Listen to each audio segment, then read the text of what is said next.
up, let's meet Pearl Hart. And let me start by saying that there's like 3 Pearls on this list. Wild West was a big fan of that name. And Pearl was a big fan of the Wild West. She was born in Canada around 1870, and by 17 she was married to a gambler and on the train to the Americas, running from her terrible father and a life of disguising herself as a boy to commit thefts to scrape by. At 22, she attempted to divorce said husband to pursue further opportunities in the West. A total ride-or-die dandy, Pearl's husband upped his life to chase her down, and when he found her, Pearl was already living it up with cigarettes, liquor, and even morphine. He won her back, but only before being drafted. After her husband left to fight in the Spanish-American War, Pearl, who was using her old cross-dressing ruse to commit thefts and crimes alike, met a man named Joe Boot, who was a career criminal. They robbed stagecoaches for a while before she was caught and jailed. Hart is famous for saying, "I shall not consent to be tried under a law in which my sex had no voice in making." She was eventually released, to jail having helped her find sobriety, new skills, a career, and how to read and write. But the rest of her life is kind of unknown. America was shocked and thrilled by the idea of a female outlaw, and Pearl earned endless infamy from the age of 19. Newspapers clamored for interviews with Hart, while Cosmopolitan, a new magazine at the time, was obsessed with her and often sent reporters to try and get quotes out of her. The Old West never saw another woman like her. And Pearl wasn't the only one taking advantage of male privilege. Meet Charlie Parkhurst. And from 1812 until their death in 1879, nobody knew Charlie was biologically a woman. There's no official documentation on what Charlie identified as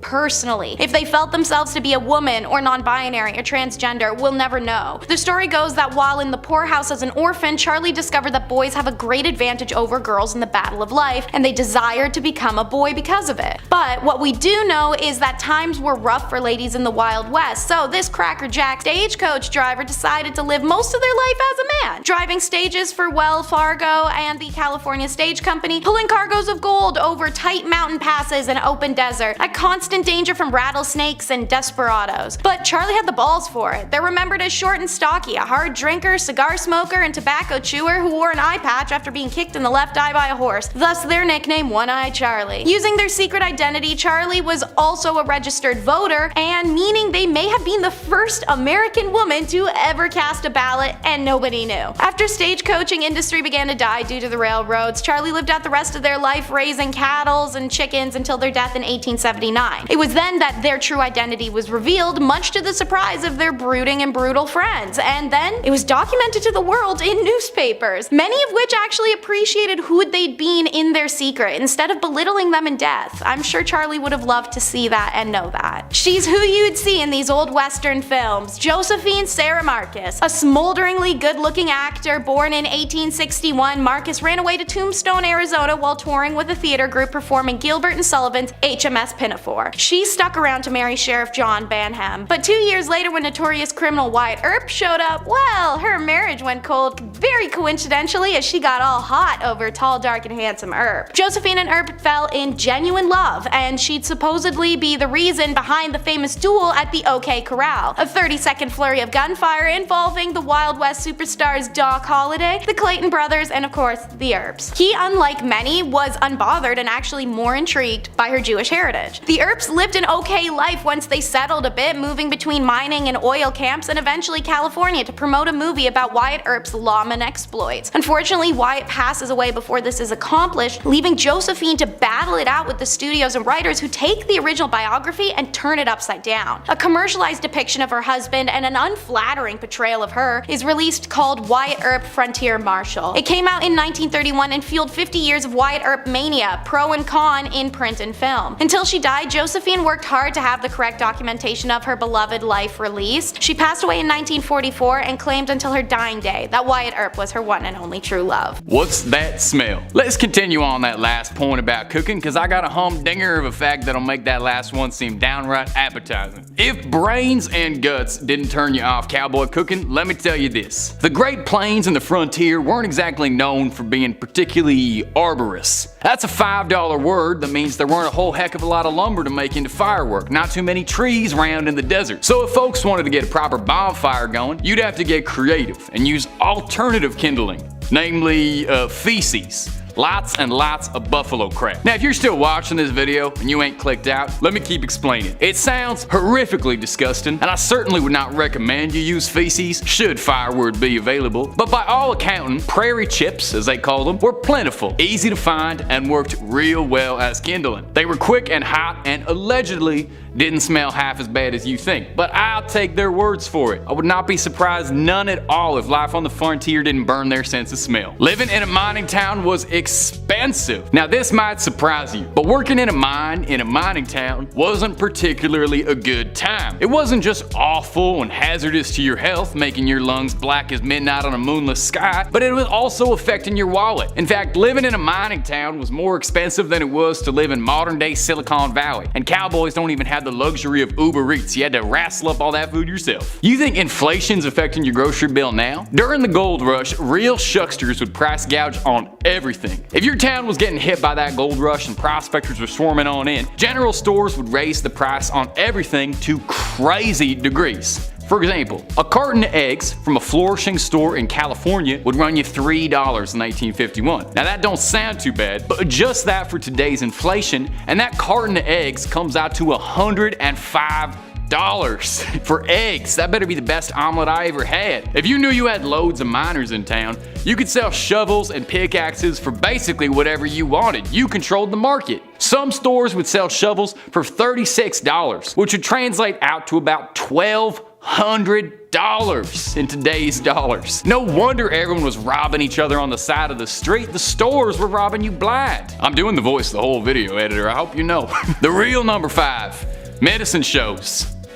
So after a long day being gouged at the market and eating bacon cooked over buffalo poop, you'd probably want to wind down and take in a show. Now I mentioned before you could catch a cowboy show, but if you were all caught up, maybe you'd want something else. What about a medicine show? Now healthcare wasn't much to shake a stick at back then. As such, 'tweren't uncommon to have a quack ride on into town and start offering a miracle cure for all that ails. Just a drink of this miracle solution and watch your health improve. You see, troublesome things like the FDA or advertising laws didn't exist way back when, so you could basically say your product did absolutely whatever and it was fine, and by God you could put whatever you wanted in it. You've all heard the legend of where Coca-Cola gets its name, and I'll tell you, there's a reason for that. Over the years, the art of the snake oil salesman became a performance on its own, an art form if you will. Medicine shows would have events like burlesque dancers, dogs and ponies, a pie eating contest, all to get sales through the roof, and it worked. These doctors would take in hand over fist. Way easier making money than robbing a train. You just gotta rob people blindly and tell them that you're helping them. Number 4, watching a hanging. Johnny Cash shot a man just to watch him die once. If only he'd known that you could just head on out town square to watch a man die, could have saved himself those Folsom Prison blues. In fact, I never understood why he was complaining about Folsom Prison. He put himself in there. It wasn't uncommon back then out in the frontier for a sheriff to try and swing folk into a good mood to try and make light of a bad situation. Supposedly it boosted morale around town if you watched an outlaw hanging from a tree. And dark as this is, it was a bit of a practical thing. There weren't nearly enough lawmen to stretch across the frontier, so if someone was causing trouble, oftentimes it was a little easier to string them up and sort all that business out later. Crowds would love this too. It might seem a bit grim to you and me, but this would be a whole family affair. You'd bring everybody out to come hurl insults and throw vegetables at a local horse thief, and it was less like an execution and more like a sport, you know? Good fun for the whole community that brings everybody together. Number 3, drinking poison. There are few Western locales or imagery even half as iconic as the saloon. Imagine them doors swinging on open, a cowboy moseying on in looking to find out who killed his paw. The kind of place you could play cards and get yourself a stiff drink. A real stiff drink. Because if you drank what they were drinking back then, you'd be in a ditch with your eyes rolled back and the buzzards picking at your ribs.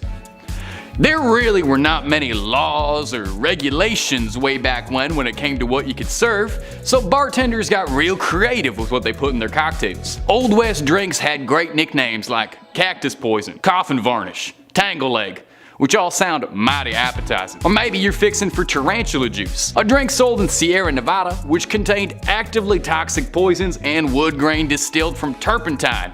Goes down easy with a little bit of a kick. Of course, drinking this wouldn't just have you feeling silly, but it would also give you a sensation that you had things crawling through your skin, muscle spasms, lockjaw, but hey, it's still better than drinking Mountain Dew. Number 2, crooks were celebrities. Celebrity worship ain't nothing new to the United States.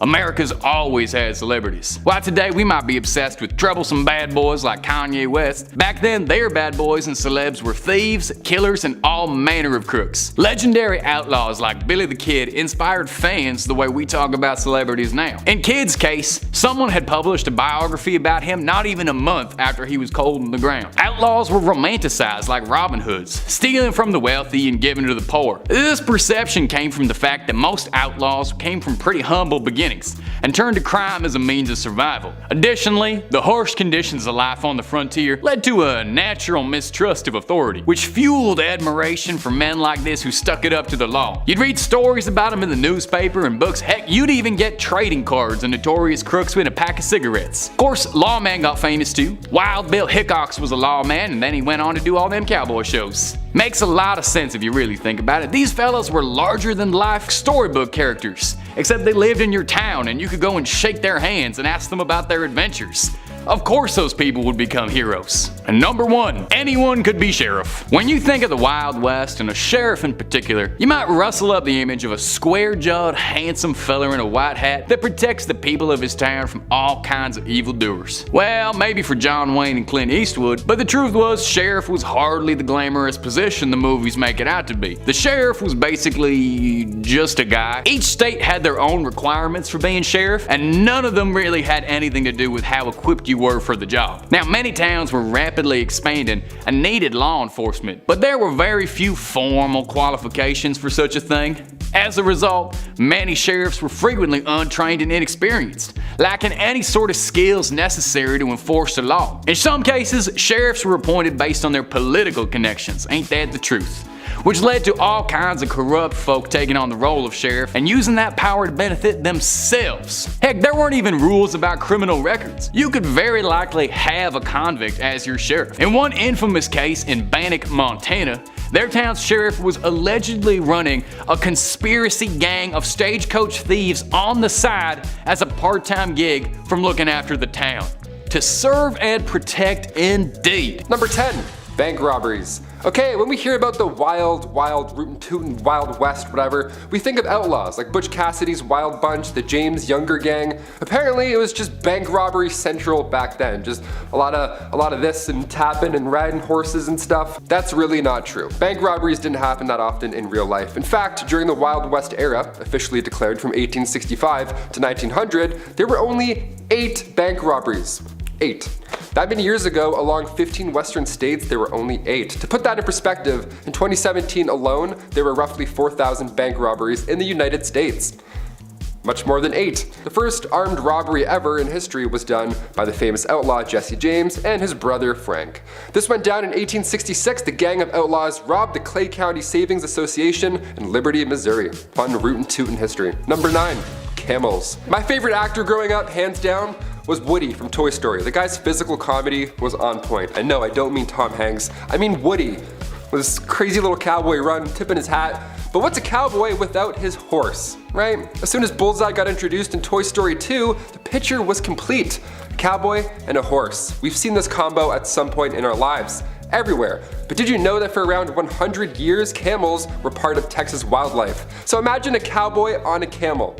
Yeah, that's real. That happened. Imagine 2 cowboys on the humps of a camel. How silly and intimidating would that look? Back in 1855, Congress spent thousands to purchase and ship feral camels from Egypt. The hot Southwest would make sense when it comes to camels doing their camel thing. But by 1857, the army had 70 camels. Things were going well until, you know, the Civil War happened, and then the camels escaped and all that madness, and then from then on, for 100 years or so, they bred and roamed Texas. Yeehaw, on a camel, how fun. Number 8, cowboys. Alright, since we're talking about cowboys, let's really talk about cowboys. Who were these guys? Was everybody just a cowboy off the bat, or did you have to earn it like a knight? What's the deal here? Well, the guys that we picture in our brain, like Woody, those are cattle herders, and then buffalo, thousands of them, they would roam the land to eat and find water. They would travel miles away, so the herders would follow on horseback and then drive them back to their ranch. They mostly ate beans, dried meat, obviously, and a lot of coffee. Those are the three main ingredients of yeeing and hawing. Am I a cowboy? I love beans and coffee. Coffee beans? Don't even get me started. A classic Western outfit was the denim jeans and chaps, the leather covers that, go over your legs. The large rim hats were called Stetsons. Aside from looking cool, they were large enough to keep the sun out of your eyes. That hat would also double down as a drinking bowl for their horse. Sharing is caring. Number 7, communal towels. Ugh, this one's so rough. It's exactly what you think it is. It was a ride. Today we have paper towels that you pump like 13 times just to get a little sheet. Or sometimes, if you're lucky, that Dyson air drying thing where you just dip your hands in for like 13 seconds and then it's done. You're like, oh, the future is here. That's always fun, that one. Back in the Old West, communal towels were often used in public restrooms and other shared spaces. Yeah, just one towel for all. Just to dap off everything that's wet or damp back then. Ew. These towels were usually made of cloth and hung on a rack for multiple people to use just in public, like it's your bathroom. While this may seem unhygienic by our modern standards now, it was a common practice at the time. So yeah, I don't know, we can laugh a bit, I guess. People were generally less concerned about the spread of germs and diseases back then, and communal towels were convenient and they were a cost-effective option for public spaces. However, with the rise of awarenesses about hygiene and germs and all that nasty stuff, the use of these towels eventually fell out of favor in the earliest 20th century. Thank God. Imagine dapping off your lips after eating some wings with a communal towel. Some cowboy just, and then and then you come in and wipe your, that's so gross. Number 6.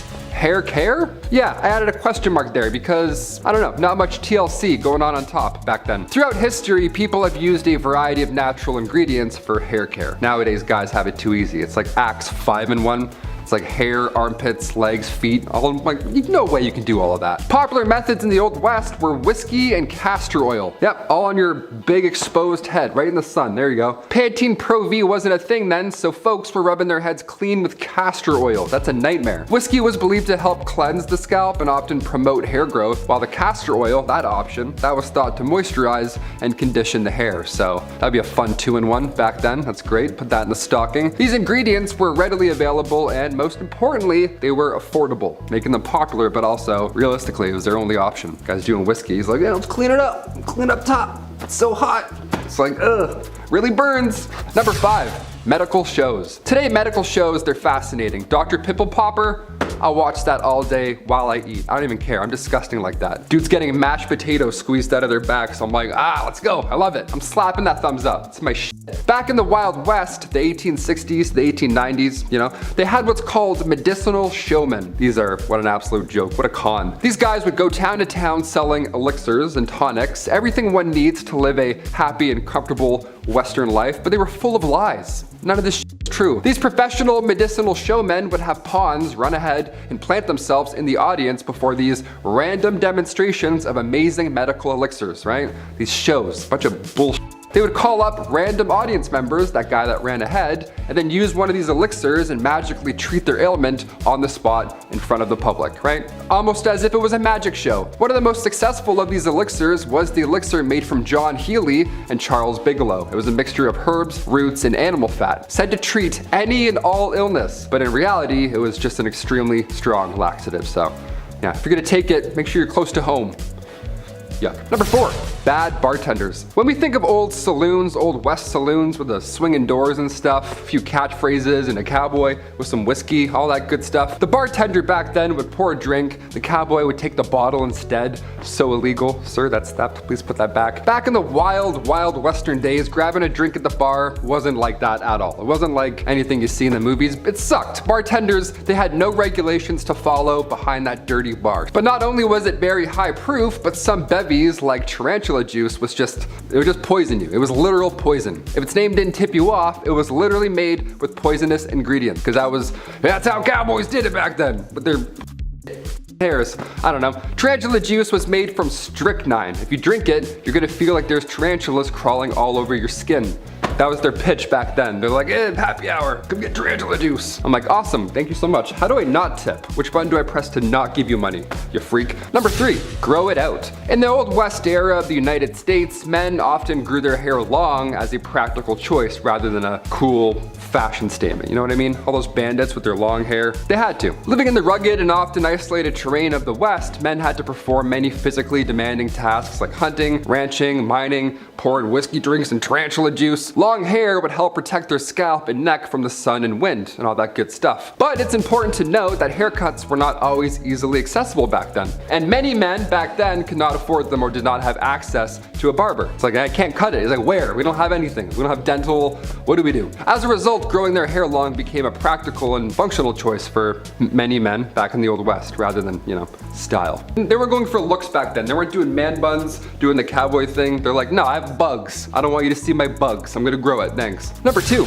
outhouses. This one here stinks. In the Wild West, outhouses were sadly common as indoor plumbing was not yet available. Didn't think of that yet. So these structures were often simple and consisted of a small building, if you want to call it that, with a hole in the ground for your waste disposal, if you want to call it that. Now, due to the unsanitary conditions and lack of proper waste management and knowledge about germs and stuff, outhouses could attract a variety of insects and other pests, and it was just bad to go in there. Flies, mosquitoes, other bugs, they were commonly found in and around these structures, and they could potentially transmit diseases to humans. So if you're in there, you really get your business done and then get out. You don't want to waste time. You're not checking any tweets while you're in there, that's for sure. Despite the unsanitary conditions of an outhouse, they were a necessary part of daily life in the Wild West. And people learned to tolerate the bugs and just deal with it because they're like, you know what, this is better than going on outside. Whatever's going on out there, we're good. Close that up. One time I went to a cottage when I was younger and my mom didn't tell me that they had only an outhouse. No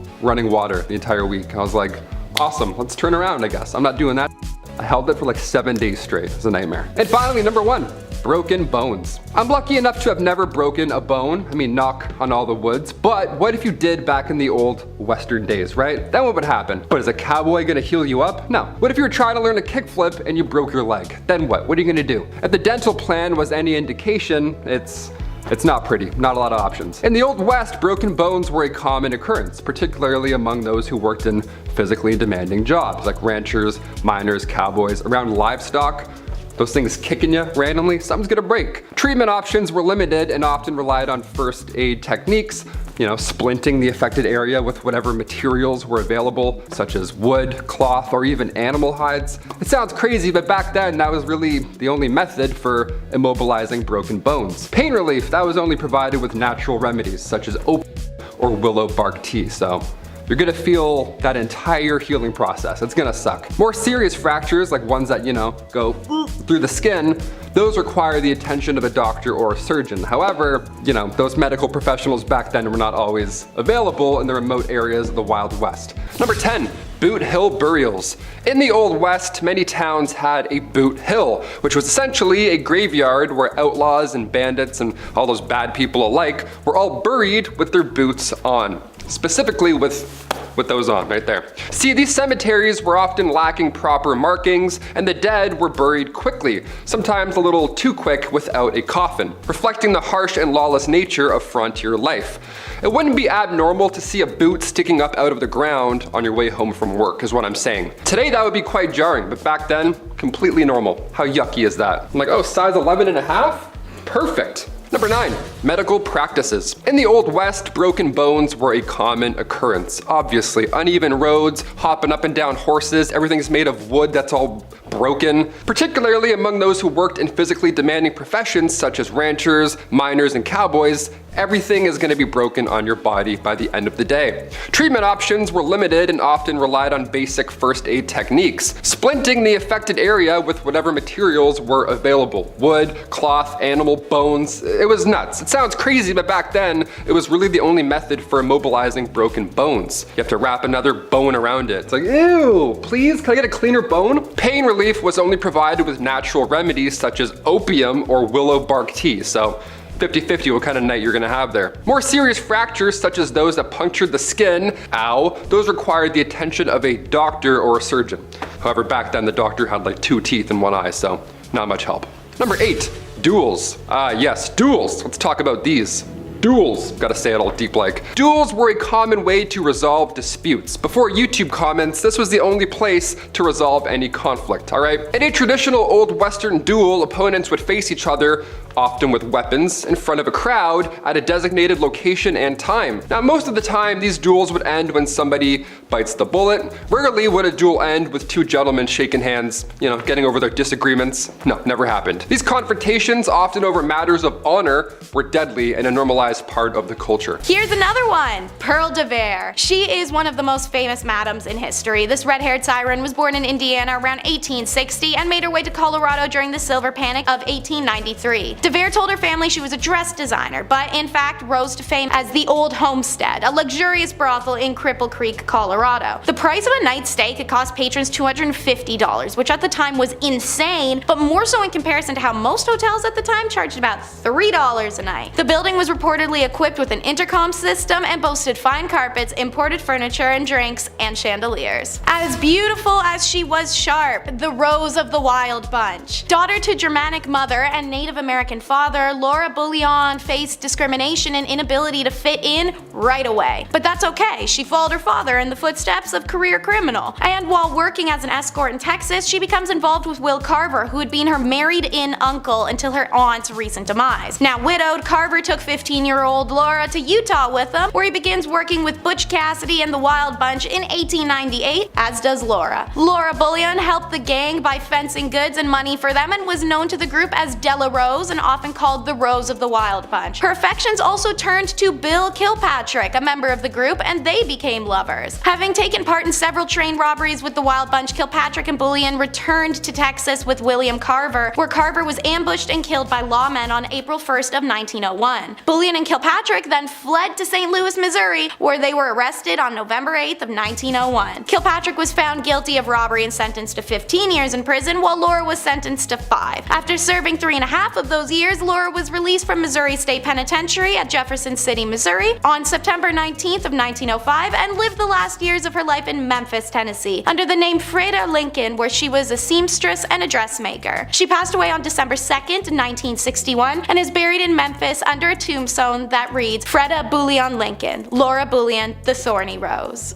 Next, Mary Ellen Pleasant, the most powerful black woman in the Golden Rush era. Historians indicate that Pleasant was most likely born a slave but got her freedom at an early age. She worked on the Underground Railroad as a young adult, ushering enslaved people out of the South and into the northern states. Like many others seeking their fortunes during the gold rush, Pleasant and her husband moved to San Francisco. Here, she works as a cook and waitress and a professional eavesdropper. I know we're all taught not to be nosy, but Mary Ellen learned from the conversations of wealthy patrons, intentionally listening in for valuable information. She took what she learned and began applying it as banking and monetary skills that launched her immediately upwards. She took what she learned to help build a substantial fortune and eventually became one of the richest women in the city. Pleasant was an astute investor whose portfolio included real estate, railroads, restaurants, boarding houses. Pleasant's wealth, however, could not shield her from racism. In 1866, a streetcar conductor in San Francisco refused to let her board because she was black. Outraged, Mary Ellen sued, and the case went all the way to the California Supreme Court. In a historic decision, the courts ruled that segregation on streetcars was illegal in California. However, in return, the Supreme Court reversed the damages Pleasant had been awarded in a lower court ruling. You win some, you lose some, and sometimes you get both. And now it's Donna Barcello. Described as the supreme queen of refinement and fashion, Donna Barcello was a prominent saloon owner and a professional gambler in Santa Fe in the 1830s and 1840s. Barcello was recognized for her charm and sharp business skills, which helped her establish as an influential member of high society during the heyday of the Santa Fe Trail. In 1835, Barcello opened a hotel and casino in the city center of Santa Fe. The establishment encompassed an entire city block and featured lavish decorations including chandeliers, drapes, mirrors, and imported furnishings. The casino became a destination for local socialites and trail travelers for its opulence. Barcello oversaw the casino's operations and regaled patrons as one of the card dealers, widely known as the best dealer of the card game Monte across the entire Southwest. seeking trade deals and investments that increased her wealth and social status, exercised economic and political sway. She made her fortune from real estate and gold ventures in addition to her casino. And when the American civilian government established itself in Santa Fe during the Mexican-American War in 1846, Barcella allied herself with Americans and assisted them by providing information and at times money. Accounts and representation of Barcella were often embellished by those who had labeled her the Queen of Sin. Barcella continued to operate her casino through the 1840s and died in January of 1852. Upon her death, she left several residences, properties, and fortune to her family, including 2 adopted daughters, in addition to substantial contributions to the Catholic Church and the city of Santa Fe to be used for charitable endeavors. Next up is Sing Choi. She's also known by the name China Mary and was an unofficial leader of Tombstone's Chinese community in the 1880s who supplied labor and opened laundries, restaurants, gambling halls, dens, and a general store. The Old West will always be remembered as an era of cowboy, but during its peak years, Tombstone was actually controlled by a female immigrant. She arrived in Tombstone sometime around 1879, and at that time the Chinese population was 11 people, and she recognized the unprecedented profits waiting in the western boom towns. Mary's general store was in the center of Hoptown, a Chinese district of Tombstone. Mary's store dealt in both American and Chinese merchandise, and she gained a reputation as a universal accommodator. Everyone knew that nothing in Hoptown was done without China Mary's go-ahead, and so she was held in the highest of esteem throughout Tombstone society. She was an organized and shrewd business operator who had an attitude that discourse was bad for business. Her private police force handled any problem that arose within her community. Mary enjoyed the highest of respect. As a result, she could act as a sort of intermediary between her community and other ethnic groups. She was the conduit that made cooperation possible. She was not only a cunning businesswoman, but a sympathetic humanitarian and calculating capitalist. Mary was a genuine immigrant success story. Even as a woman in the Old West, she wielded real power. She died in December of 1906 from heart failure when she was 67. Flesh is in the name and it's her game. Susan LaFleche. This is the story of the first Native American to earn a medical degree. Born on an Omaha res in Nebraska as a young girl, she watched a sick indigenous woman wait all night for a white doctor who, after being called several times, just never came. The woman died the next day, and as Susan later wrote, she saw the need of my people for a good physician. Susan's father taught her own culture and traditions and then sent her to the reservation's Presbyterian school where she learned English and then high school for further education to survive colonial society. She applies to the Women's Medical College of Pennsylvania. It's a bold move on her part because even during this time, the most privileged of white women of America faced enormous backlash when attempting a medical degree, let alone a poor native girl. Despite this, she graduated a year early and first in her class. Rejecting a potentially comfortable life on the East Coast, she returns to the Omaha reservation and became the sole doctor for more than 1,200 people across 400 plus miles, and she was only 24 years old. She marries, she has 2 kids, and she never stops. In fact, she keeps going till she has enough donations and supplies to open the first hospital on a reservation that was not funded by the government. Unlike the absent doctor that she remembered from her childhood, Susan helped anyone who needed it, regardless of race or ethnicity. On September 18th of 1915, Susan passes away. She worked hard to build a bridge between 2 worlds as her father advised, and it was evident at her funeral. 3 priests eulogized her, but it was a member of the Omaha tribe who delivered the final words in the Omaha language. And now for the last lady on the list, Cathy Williams, who also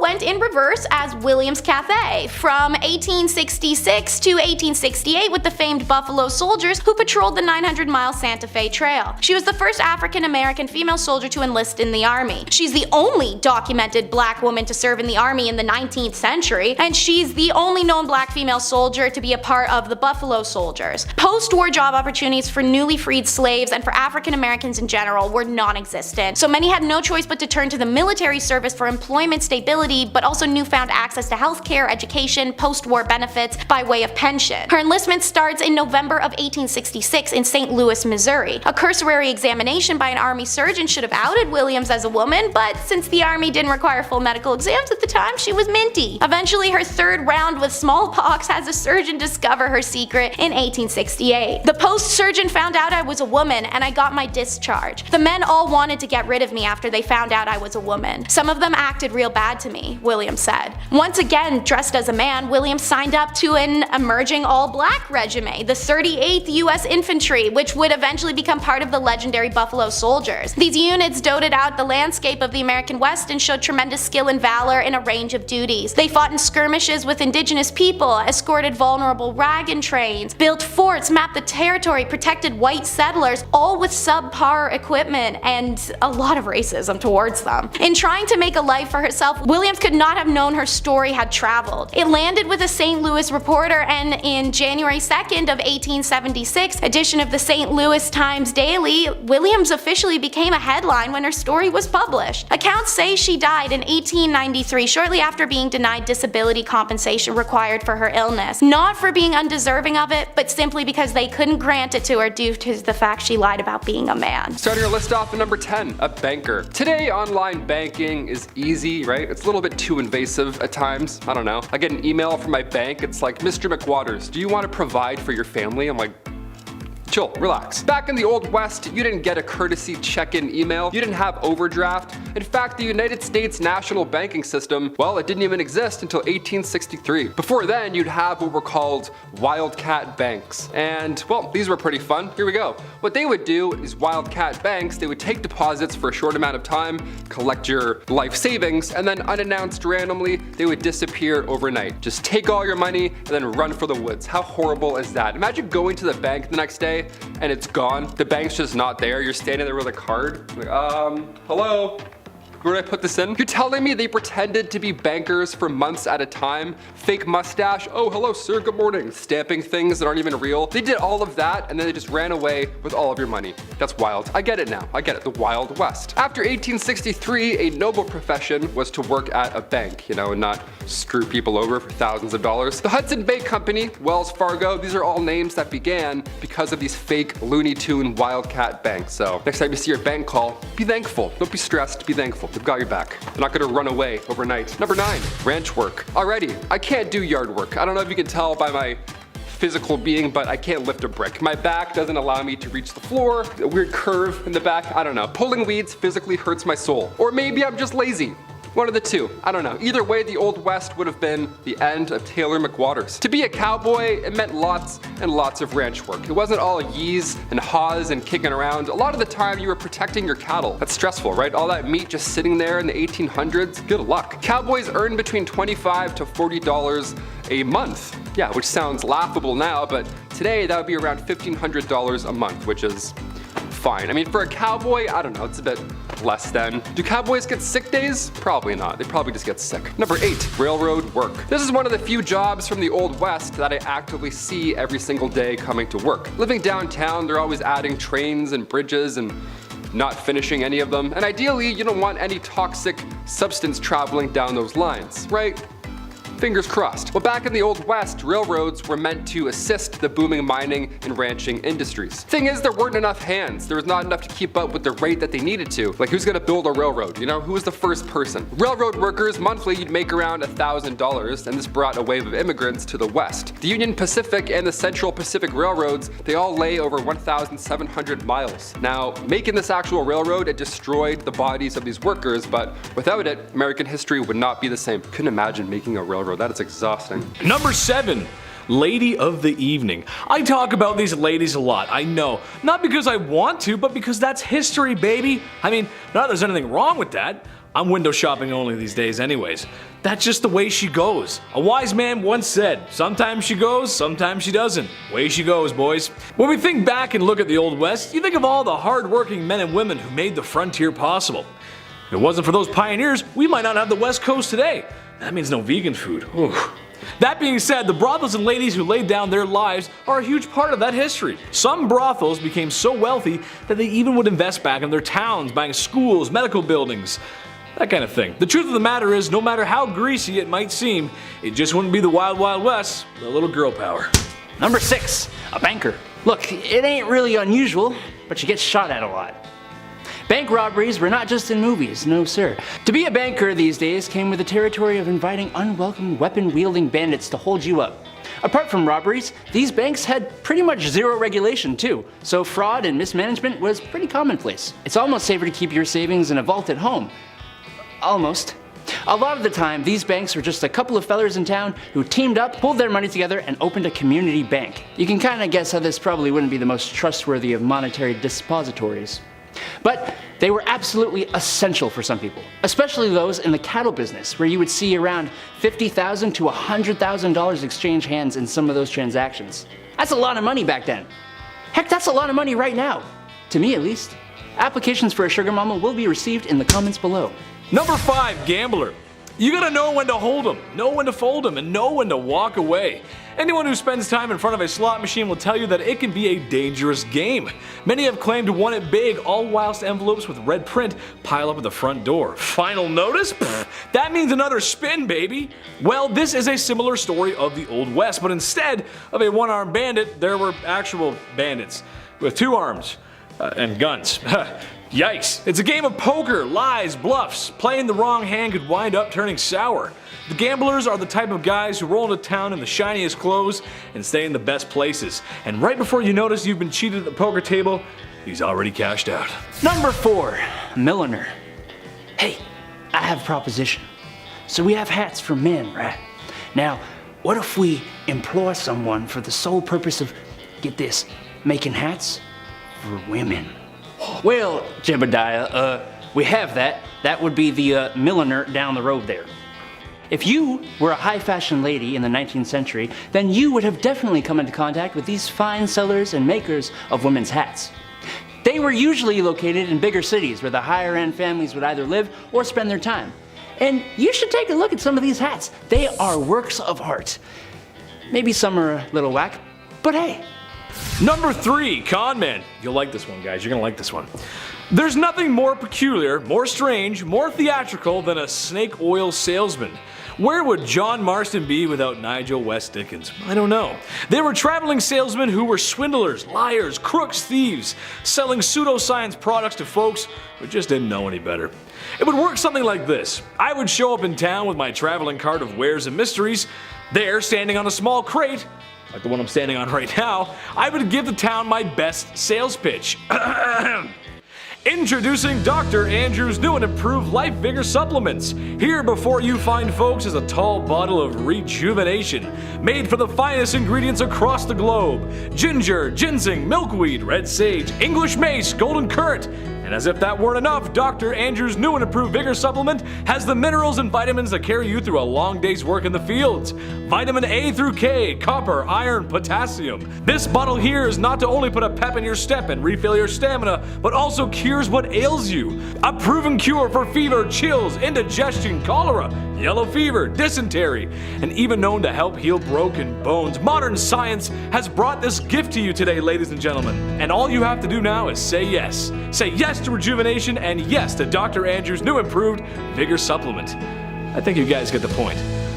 $49.99. Number 2, a photographer. Want to never smile for eternity? Get your picture taken in the Old West. During the 1860s and 70s, the frontier was a wondrous, exotic place, which made it an excellent place to be a photographer. Sure, you had people who could draw and paint the landscapes and the people of the place, but people were distrusting of artists' interpretations. Pictures sold you the place exactly as it was. The high-quality images were in high demand. Every government survey and all the major railroads had official photographers. Photographs made for excellent evidence of plots of land, mines, and other structures for investors. But that's boring. More excitingly, common people with a bit of money would often go and get really not grim, not boring pictures taken like this. Number 1, gunslinger. I bet you when someone says Wild Wild West, the first thing you think of is a gunslinger. A cowboy riding his horse into the sunset, with his cowboy hat and big iron on his hip. Every step into the saloon is echoed with the jingle jangle of spurs on the heels of his leather boots. No, this isn't a country singer concert. This is the Old West, the life of a lonesome gunslinger and outlaw, riding town to town, either getting away from trouble or looking for it, really. The same kind of folks who got their name up on a wanted poster. Just be sure Sheriff Stringbean ain't around to look for you, that's all I can say. Also, fun fact, bounty hunting is still allowed in the US today. That's crazy. Kicking off the list at number 10, going the distance. First things first, how much was an IPA back in the 1800s? That's why we clicked this video, right? That's all we want to know. Some beers today cost like $13 at the bar. What's going on? Nowadays we have happy hour, drink specials, wine pairing suggestions that go along with your meal. We have affordable alternatives today at the bar. Back in the 1850s, saloons would price their drinks depending on how far away you had to travel to get there. Isn't that wild? In the Yukon, their shots of whiskey were like 50 cents a pop. That was a lot of money back in the day. If you were to ask for the same drink in a local saloon, say in Colorado, you could get numerous beverages for the same price. And as you would expect, the fancier the establishment, the more you'll spend. But either way, it's not going to be comfortable. Number 9. Manure everywhere. The 1800s were changing times, especially on the western frontier. Cities were being built, America was under reconstruction, and if you see my video on the 1800s technology, then you know how things were about to get a little wild. Except something I want to talk about today is, well, it's gonna drive moms and wives nuts across the country. How many times have you told your husband or the kids to wipe off their feet before coming into the house? Or stop wearing their shoes in the house? Right? It's the worst. I'm sorry, Mom. Okay, but imagine that, except everyone is bringing in their muddy, bloody, and manure-covered boots into the house. Horses and livestock were just a part of everyday life. That means droppings, or road apples, as they're so commonly called. The smell alone on a hot summer day could make any cowboy turn green. I think I'm going to puke, Dad. Number 8. No stools. Okay, this one's for all the bartenders out there. I see you. I respect you. Bar seating is vital. You get your regulars coming in. Joan with the limp, she's so nice. She's always so nice every day. Always gets a grilled cheese. She's the best. Always a smile on her face. Individuals who want to grab a bite and read the paper, obviously they don't need to take up an entire table for 8, so you have spots at the bar. It's ideal. We're used to this. But back in the Western days, bar stools just weren't a thing. Bar spots it didn't exist. You couldn't sit and vent to your local barkeep about why your ex hasn't texted you back. They didn't have stools at the bar, they just had the rail at the bottom for your foot. Just that little bar rail there for the little lean right there. A nice cowboy lean. Yeah, I'll just eat fish and chips standing up leaning. Awesome. Just the thing you want after walking in the sun all day long. A foot rail. Number 7, the gallows. We've mentioned the gallows many of times here on BumbleBee. It's almost like humans are consistently cruel throughout history or something like that. Odd. When it comes to meeting your fate in the Wild West, it sounds horrible to say, but with the rest of this list coming up, at least being hanged was fast. You know what I mean? And in the case of Tom Blackjack Ketchum, it was historical in a historically awful way. After a train robbery gone awry, or as I've said for 10 years, Ori, Tom Ketchum was held in prison until his date with the gallows arrived. But while waiting in prison, this man gained weight. The guy was eating good. He weighed around 200 pounds by the time of his demise. And dark detail here, but his body was so heavy when he was hanged that his head just kinda, you know, I don't want to say anything here on YouTube, but like his head, that's all I'll say, just. Number 6, topicals. If we know anything about doctors from history, is that sometimes they didn't get it right. Most of the time, super helpful, and then like sometimes, yeah, I have a cough, here's some ammonia. Come on, you can trust me. Just call me Doc. You know what I mean? Doctors in the mid 1800s, wild west times were just like jarring and bottling everything up. Everything had a remedy. There were coaches that would just sell topicals and ailments. Hair loss? Here you go. Sore legs? Here you go. Tuberculosis? Ooh, yeah, sorry son, that's gonna kill you. We don't have a cream for that one. And tons of painkillers, of course, like opiates, morphine. Everyone's running around jonesing with cold sweats. Basically, you could just pull up to a remedies wagon and ask for either cocaine syrup or cannabis fluid or opium needles and be on your way. Every elixir, cure, and potion. This time literally went from medieval root canals to widespread vaccines in like 60 years. Pain leaves for headaches? Ooh, I'll take that one, please. Number 5, weather. Weather, you want to believe it or not. Try again. Back in the 1800s, obviously weather was a major factor, as it is today. Hailstorms, lightning, high winds. When you're a cowboy, this all sucks even more, honestly. Especially the opposite, when it's dry and humid for weeks at a time. Check this out. Wooden wagon wheels would actually shrink because of the heat. So they had to be soaked overnight just to prevent the iron rims from falling off during your commute during day hours. Yeah, it was so dry the wagon wheels needed water. Yeah, sorry I'm late, my wagon wheels were a little thirsty. Yeah, I had to wait for them to soak up some fun. I can't even drive a car downtown without having a panic attack today, let alone rubbing axle grease on my dry lips, waiting for my wheel to drink water. Number 4, gangs. If you've played the Red Dead Redemption series, then you've probably held up a train or two. Some of the posses that were famous at the time actually did that though, and weren't so nice about it. The American West was made up of criminal outfits, usually a gang or a posse, involving members who would just live and ride and rob together with. Jobs were scarce, and it seemed that it was just a little easier to just demand what you want and then enjoy the birth of all the media attention after, making some, quote, famous. An obsession, the cowboy culture, the outlaw criminal. Some of them include Billy the Kid's gang, the High Fives gang, and the Oklahombres. That's a good one. Artists were getting better at the time, and people were sketching wanted lists for local sheriffs. These posters would be calling cards for these guys. They kept them, put them in their pockets as souvenirs. Charles E. Bowles, also known as Black Bart, held up a total of 28 stagecoaches without ever being caught, and even had the reputation of being a gentleman about it too, emptying strong boxes but never actually shaking down the passengers. There were even reports that he would even leave verses of poetry behind. Guy's a smooth criminal, huh?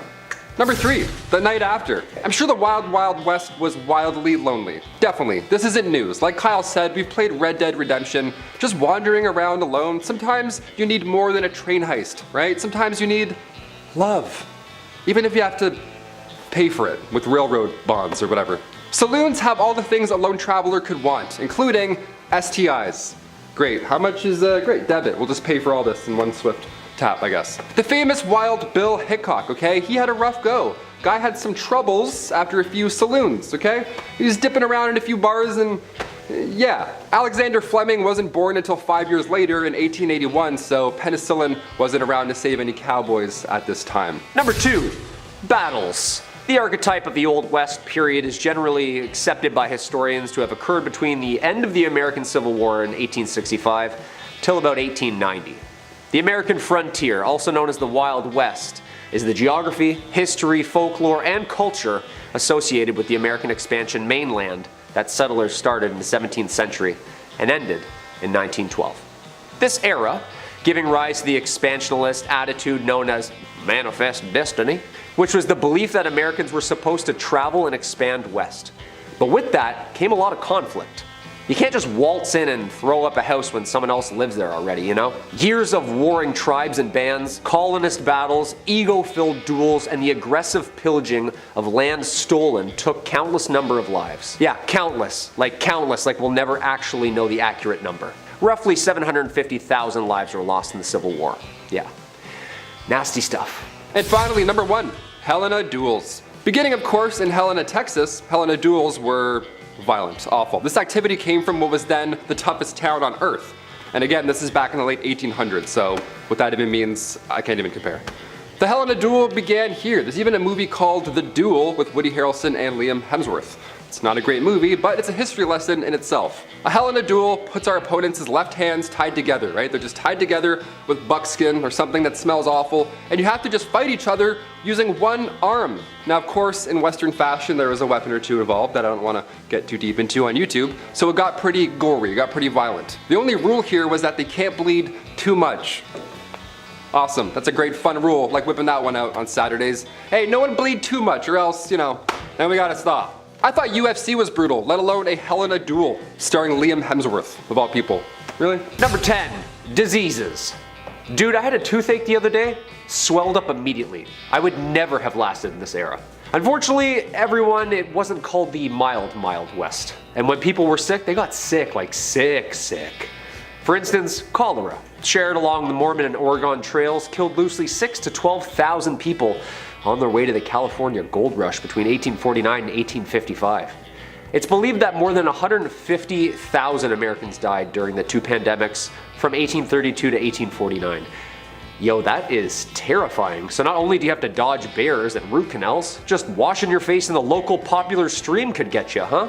The Great Plains smallpox pandemic killed more than 17,000 Native Americans within its first few months of being there.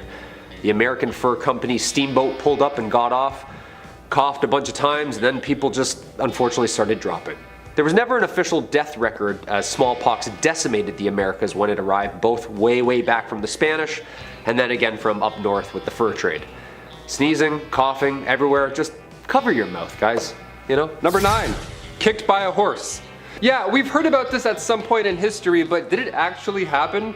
Like, how often was somebody just So then that's it. Turns out getting kicked in the head by a horse back in the 1800s was like getting in a car accident. It happened pretty often, my friends. Yeah, it's pretty sad. Bill Pickett, just sounds like a Western man right off the hop. Bill Pickett was born in the late 1870s. He invented something called the bulldogging practice, which is to jump from the back of a horse onto a wild steer. Yeah, like your Woody from Toy Story, just doing a heist, just jumping from one thing and leaping to the other. Crazy. While your hat's still on your head, somehow, no idea. And there's many that attempted this and ultimately failed. Yeah, you can't wrestle a wild animal and then live to tell about it often. I've read it. Yellowstone National Park is apparently a hotspot. This guy sends me a link the other day. Yellowstone National Park, man gored in front of family. I'm like, okay. But even Bill Pickett himself got trampled and stomped to death in 1932. Holbrook Lynn, a Broadway star from the late 1800s, also met their fate from a horse accident. Malcolm Baldrige Jr., an American politician from the late 80s, rodeo accident. Yeah, brutal way to go. Number 8, wildlife. The Wild West was a pretty harsh time. If you were lucky enough to enjoy some peace and quiet away from the saloons and bathhouses and spend some time outdoors with the family, well, then you had to be pretty careful. I mean, I guess most of the time people were outside, fresh air, birds chirping, and of course an array of vicious and deadly predators, overpopulated and hungry. Dude, the grizzlies are named after the grizzlies, right? Like imagine all those horses you had to wrangle, or the gators of the south just waiting for you to take a leak. Or pecked to death by these huge birds of prey. If you didn't have a rifle on you, something could get you. And that's all during the day. At night, laying on the ground on like a rolled up t-shirt, scorpions and coyotes. What were the bugs like? No muskole back then, just waking up stung to absolute by everything with legs? Don't even get me started on the snakes. Living in your boots or hat? I'm a pretty outdoorsy guy, but god damn. Number 7, blacksmith. All right, close your eyes and imagine a blacksmith. Just any blacksmith from any time. Is he bald? Does he have a massive beard? Is he incredibly strong and wildly intimidating? Yeah, that checks out. That's what a lot of them look like. Missing teeth, banging something pretty loud, that's a blacksmith. Frontier times were almost a golden time for blacksmiths, believe it or not. Hammers, horseshoes, new railroads, it checks out. No, they didn't need any chainmail, but a saddle wouldn't hurt, that's for sure. We could use a saddle. They would earn up to $200 a day. Blacksmiths were always busy in the Old West. They doubled as auto repair services really at the same time. I mean, I don't know. A guy comes in with a busted up carriage, well, now you're a mechanic. Yeah, go fix his wooden car. Good luck, you have one day. Here's 10 bucks. Number 6, journalism. Believe it or not, the newspaper business cleaned up shop back in the frontier. Everyone wanted to know what the tea was. Tucson, Arizona, for example, back in the day, back in 1831, that one town had 5 different newspapers. Yeah, even though there are only 465 residents, there were 5 different papers. That's stressful. How do you keep up with that much news? I mean, to be fair, before radio and television, yeah, there's probably lots to talk about all day long. That's pretty much all you can do, just talk all day long, so I get it. The industry provided jobs as well. It's very much like YouTube. Here, there's writers, there's hosts, the design and print staff, we have editors. It was a little easier than laying down a railroad, that's for sure. So when it came to jobs, yeah, journalism wasn't that bad. Definitely better than doing anything that has to do with this motion, that's for sure. Number 5, mining. A study done at a mine in Butte, Montana found that miners were dying from tuberculosis. A lot, like 10 times more than they should be. Not should be, but you get what I'm saying. The mining industry is crazy dangerous. Safety was often overlooked and the health of these miners was, well, non-existent at the time. The first gold rush was back in 1799. This kicked off everything. A young man named Conrad Reed, he found this bright yellow rock. He had no idea what it was, and for years, he and his father, John Reed, actually used it as a door stopper. Yeah, this 17-pound nugget of gold just keeping a swift breeze rolling through. It's worth a bit more than a door stopper today, and this actually ended up changing the entire industry. Gold mining got so popular that Congress had to build the Charlotte Mint just so they could handle all this incoming gold found in North Carolina alone. It's pretty cool. You have to make a mint? That's how much money you're making? Buddy, I want a mint. Number 4, law enforcement. Of course, this too was a little different back in the Old West. There are not many body cams back then, I'll tell you that for free. Movies and television, they like to show the Old West as a lawless, rootin' tootin' time. And while sure, some of that is true, it wasn't as terrible as we think. Like A Million Ways to Die in the West, Red Dead Redemption, it wasn't that crazy because before any formal law enforcement agency did pop up, everybody was a bounty hunter, right? Why not? There's nothing else to do. Go lay a bunch of bricks or go catch a bad guy. 50-50, both are quite dangerous. Eventually, positions like that of a US Marshal began to pop up more and more, and well, now there's a bit more order to the system, that's for sure. A bit, just a little bit. Number 3, barkeep. Alright, I love pubs. Big old fan of pubs. Never been to a Wild West rootin' tootin' pub, but I'm in no rush. They always have weird drinks like venom snake juice or whatever, like spider ale. I'm like, I don't want any of these poisons. How about a beer? Just a beer, thanks. Bars in the Wild West, not so fun. Not a lot of open mics going on back then in the 1800s. No karaoke night back then. See, back then, these saloons were just for business. That's it. You don't have a mustache and a business plan, get out. In the 1850s, saloons would price their drinks depending on how far away you had to travel. Can you imagine that? In the Yukon, their shot of whiskey was 50 cents a pop. Now, that was a lot back in the day, but if you were to ask for the same drink in a local saloon, say in, I don't know, Colorado, it'd be a lot cheaper. Pretty ruthless. That's rootin' tootin' ruthless. The odd time you would have poker, dice, maybe some guy in a piano with some jazz fingers, sure, but most of the time, business only. When saloons first popped up in Wyoming back in 1822, most of the time, it was only reserved for lawmen, miners, or gamblers. If you don't have any of those three, you're thirsty. Go gamble, go grab a dice and come back. Number 2, resurrectionalist. Yeah, you don't see a lot of these guys around anymore, eh? Wonder where they all went. A resurrectionalist is exactly what it sounds like. It's very gross. You're trying to bring someone back to life, I guess. Not really. These guys were responsible for digging up dead bodies, and then they would sell them to medical schools in the West. Now, remind you, this was the late 1820s, so yeah, it was fine, I guess. This practice began in Edinburgh, Scotland. The medical science community was on the up and up, but in order to study new medicines, you know, to avoid the next plague or the next toxin rolling through your system, they needed these guys to come in and do the dirty work. Today, the medical community is a bit different. We're a bit, you know, smarter with things, but hey, never say never. A resurrectionalist might come back to life and be a new profession. How ironic. And finally, number 1, medicinal showman. Yes, we'll end on this note. Step right up and see something that doesn't work. A fake product. Yes, here we go. I'm doing a fake shoe. A fake shoot, a fake show. I don't know. Back in the Wild West, the 1860s to the 1890s specifically, they had what's called medicinal showmen, right? You won't believe your eyes. You have strep throat? Come on up, here we go. Definitely gonna fix that. These guys would go town to town selling elixirs and tonics, whatever, but it was all about the pitch. That's pretty much all they had. They would have pawns, like their buddies, run ahead into town and then plant themselves in the audience before these random medicine shows. That way, when the world's greatest showman doctor arrives, he randomly picks an ill patient that he knew was there, and then boom, just like that, he's cured. Almost like a magic show, right?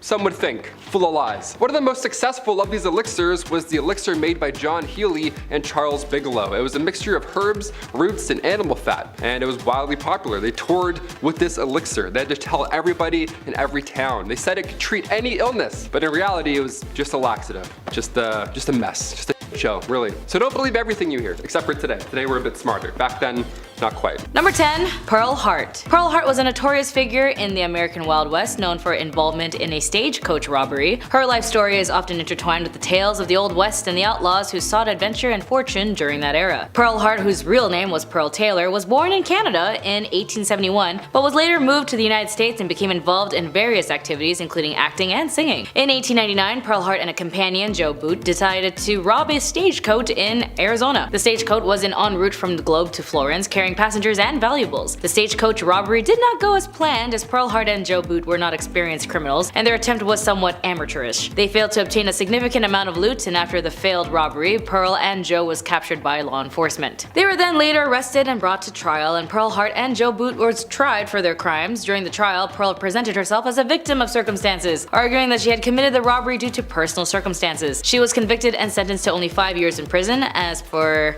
Joe, nobody knows. Pearl Hart's life after her release from prison remains somewhat of a mystery. After serving about 2 years of her sentence, she was released due to good behavior, and Pearl Hart's belief was dramatic stint as a stagecoach robber contributed to her lasting notoriety as the annals of Wild West history. Her story became a part of a lore surrounding outlaws and characteristics of American frontier. Number 9.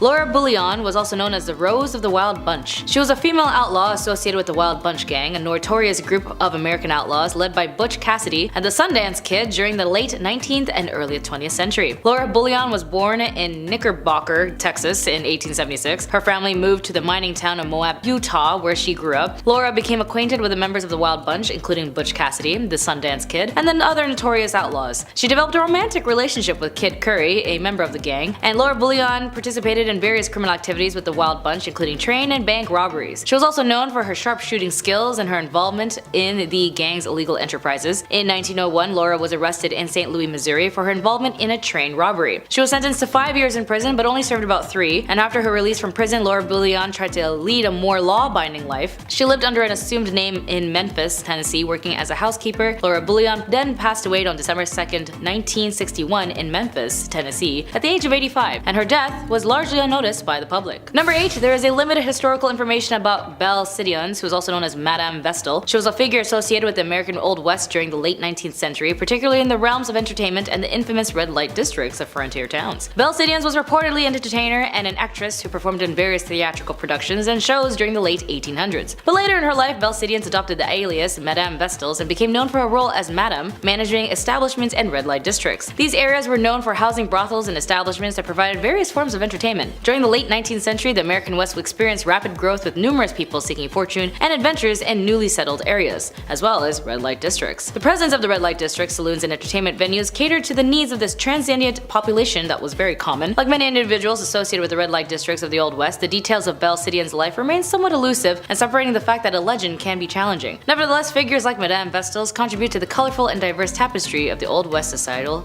history. Number 7. Duels at high noon. Let me paint a picture for you, partner. It's a warm summer night, and you find yourself sitting at a card table in a saloon that's named after a barnyard animal. The piano is blasting a ragtime tune as waiters bustle about, serving drinks to unruly cowboys that fill the establishment. In front of you are 3 unsavory characters, each more than the next. As the night goes on, so do the poker chips. And when one gentleman ain't taking kindly to his losses, some insults about each other's mothers are exchanged. A powerful slap reaches the man across the poker table, matching the energy of Will Smith on an Oscar night. Too soon? I don't know. Wow, wow, West. Wow, West. That's when it's settled. Tomorrow at high noon, they're gonna settle this like gentlemen. A duel at noon with guns. That's how they did it. Does it get any more classic than that? I don't think so, folks. The clock strikes noon, and only one outlaw remains, and he's married to Jada Smith. Number 6, only talking. Here we go. You ever go to a bar, you're having a nice time, you and your pals order some Caesar salads for the table, the night is now well on its way, we're feeling good. Then 10 o'clock hits and you see a band start to set up. Okay, game time decision. Do we settle up and leave before they start? Or do we give them a chance, end up feeling bad, and feel obligated to stay until the very end at 3 a.m.? It's tough. Usually the latter ends up happening. Back in the 1800s, we didn't have to worry about such an issue. Most of the time, these saloons were just for business. The odd time you would have poker, dice, a piano, perhaps, would be in the room, with some jazzy fingers making an appearance. But when saloons first popped up in Wyoming back in 1822, most of the time it was for lawmen, miners, gamblers, just pure business. Not many blind dates happening in booth 16, you know what I mean? Number 5, comfort of the ladies of the evening. Now being that it's the Old West and there was just a shootout in the street, folks need to take their minds off of such horrors. Adding to the mix long hard days tending fields and livestock, people need to take off some steam. The local saloon is there for that. However, like a hidden menu at McDonald's, there's some other activities a man can engage in that aren't perhaps a regular service. Who the hell am I kidding? Ladies of the evening were quite common back then, actually. Naturally, it was a very dangerous job. However, if anything good can come from that, it's that in some cases these women became very wealthy enough to become the madam of their own establishments. And in some other cases, these madams were using their wealth to invest back into their towns, like building schools, doctor's offices. Imagine getting treatment from something and the doctor says, "These bandages were brought to you by Madame Dover's Wicked Wizard Vacuum Double Sloshy Slush 9000. It's a great product, what can you say? Number 4, interior decor. We've seen a Western saloon in movies. More often than not, it's the swinging door. You know, the classic, they always kick it in, boom, and dust everywhere and all over the place. Dust gets all on people's meals, the classic. You sort of need to kick those doors open, kind of, also. Because if you go through slow, it's just weird. It like pushes your clothes back. You need that cowboy momentum. In reality, there weren't a lot of swinging saloon doors. In fact, most saloons across the West were in pretty rough shape. They didn't look like a Tarantino set at all. They looked like that one pub in that one town that one time, you know? Just not clean, not clean at all. You ride by, you're like, is that still open? How is that still open? These saloons were tiny rooms. We had stools or chairs made of fur. You know, no one's running fish tacos to tables in 1850s. It doesn't always smell like a nice pub. You don't see something go by and you go, ooh, what's that? I wanna have that. No, that doesn't happen here. One of the fanciest saloons has to be the White Elephant in Fort Worth, Texas. It was 2 stories and it served fresh fish and oysters. Apparently it was a lovely time. Number 3, manifest destiny. The destiny of America. There's a famous poster somewhere. It's like an angel guiding the pioneers west. It's like pointing, doing something like that. Back to the history. What is manifest destiny? Well, for our non-American audience, it was this very core belief that since America had won its independence and begun expanding west, that they were destined to do so and keep expanding. And expanding. Why should the freedom train stop here, right? Coast to coast, baby. And maybe buy Alaska from Russia, since, well, they're not really using it. Okay, and maybe Hawaii. They got pineapples or something, I don't know. Alright, maybe even heavily influenced places that are beyond US borders. But all that American influence and imperialism starts here. Imagine being the pioneer who dared to venture west, like the Great Oregon Trail, or those who crossed the desert states. And some really religious folks that found a salty lake in the desert looked at their wives and said, I need at least 2 or 3 more. God bless America. Number 2, mixologist. You ever go to a pub, like a chill pub, dare I say a restaurant, and a dude with a mustache thinks he's in Peaky Blinders for no reason behind the bar? He's flipping bottles that don't need to be flipped, he's lighting shots on fire. Guy, it's 12:45 in the afternoon. What's your soup of the day? Where did this come from, historically? Where did the cool bartender role come from? I'm trying to order a Cosmo, but he won't stop doing stunts. In the 1800s, bartenders were referred to as mixologists. They were top dog. They had to be. They were the fanciest guys in town. We're now doing impressions of these guys today, you know, with the bow tie, and we pour it in fancy ways, because around the late 1800s, saloon owners were growing rapidly. So now you needed to have something special, something unique for the town, like say a witty mixologist who can twirl his mustache as he pours a drink without looking. Great, now the town feels special, it feels unique. Manuals for bartenders came out around the 1860s, that's when things started to get more serious.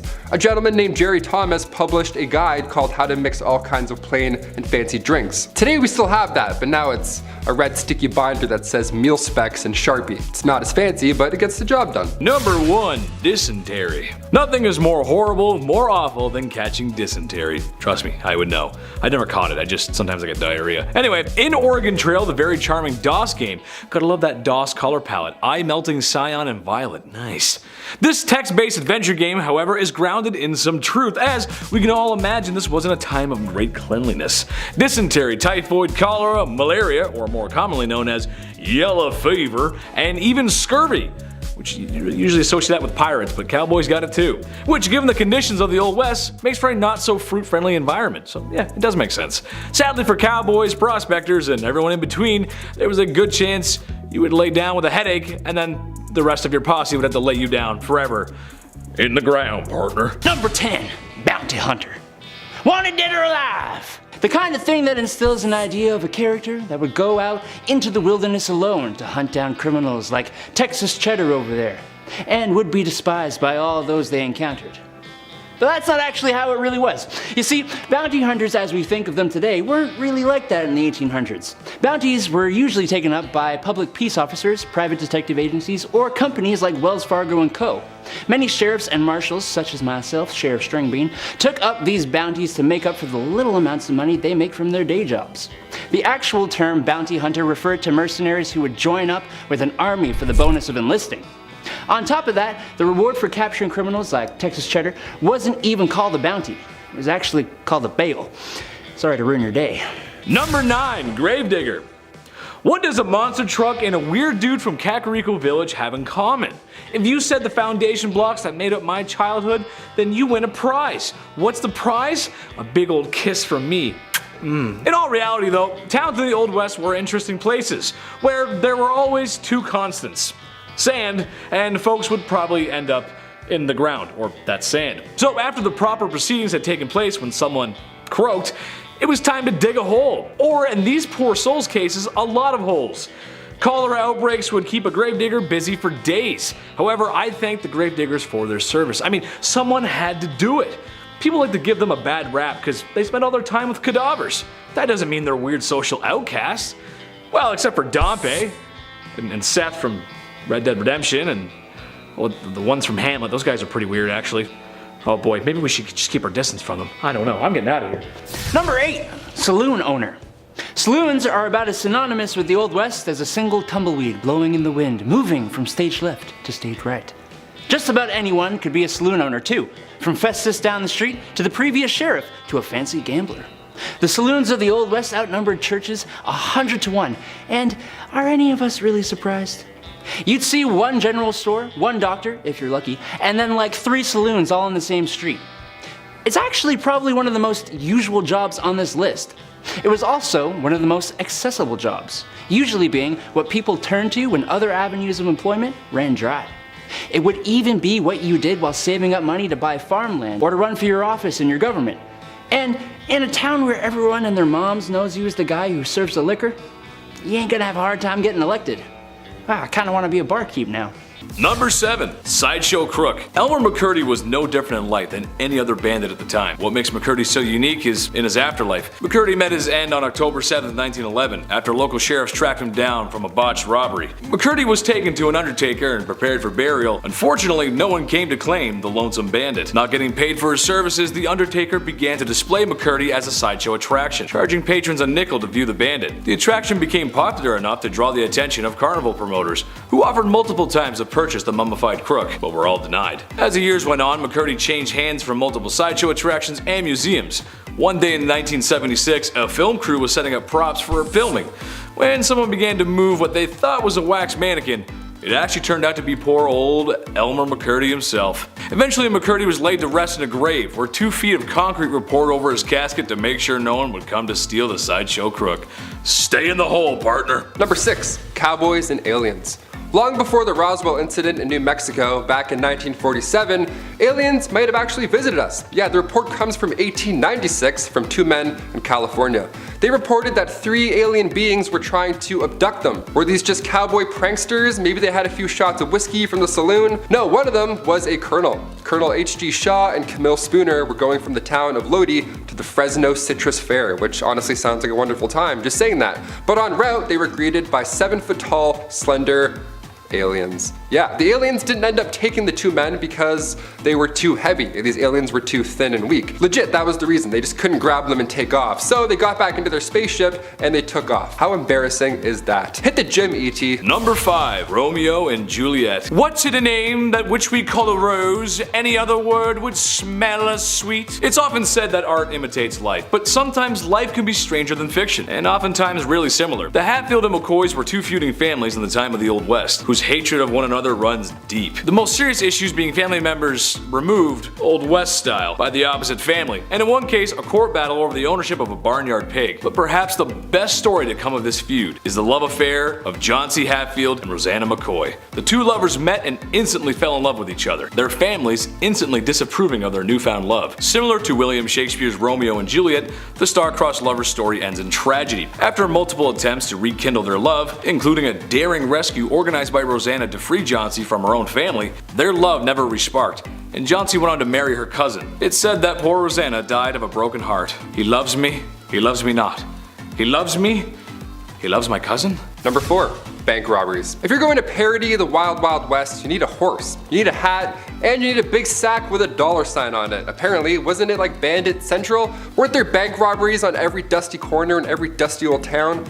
No, there actually was very little, in fact. Bank robberies didn't happen that often back then. In fact, during the Wild West era, officially declared from 1865 to 1900, there were only 8 bank robberies in total. To put that in perspective, in 2017 alone, there were around 4,000 bank robberies in the United States. So it got a lot worse after the Wild Wild West.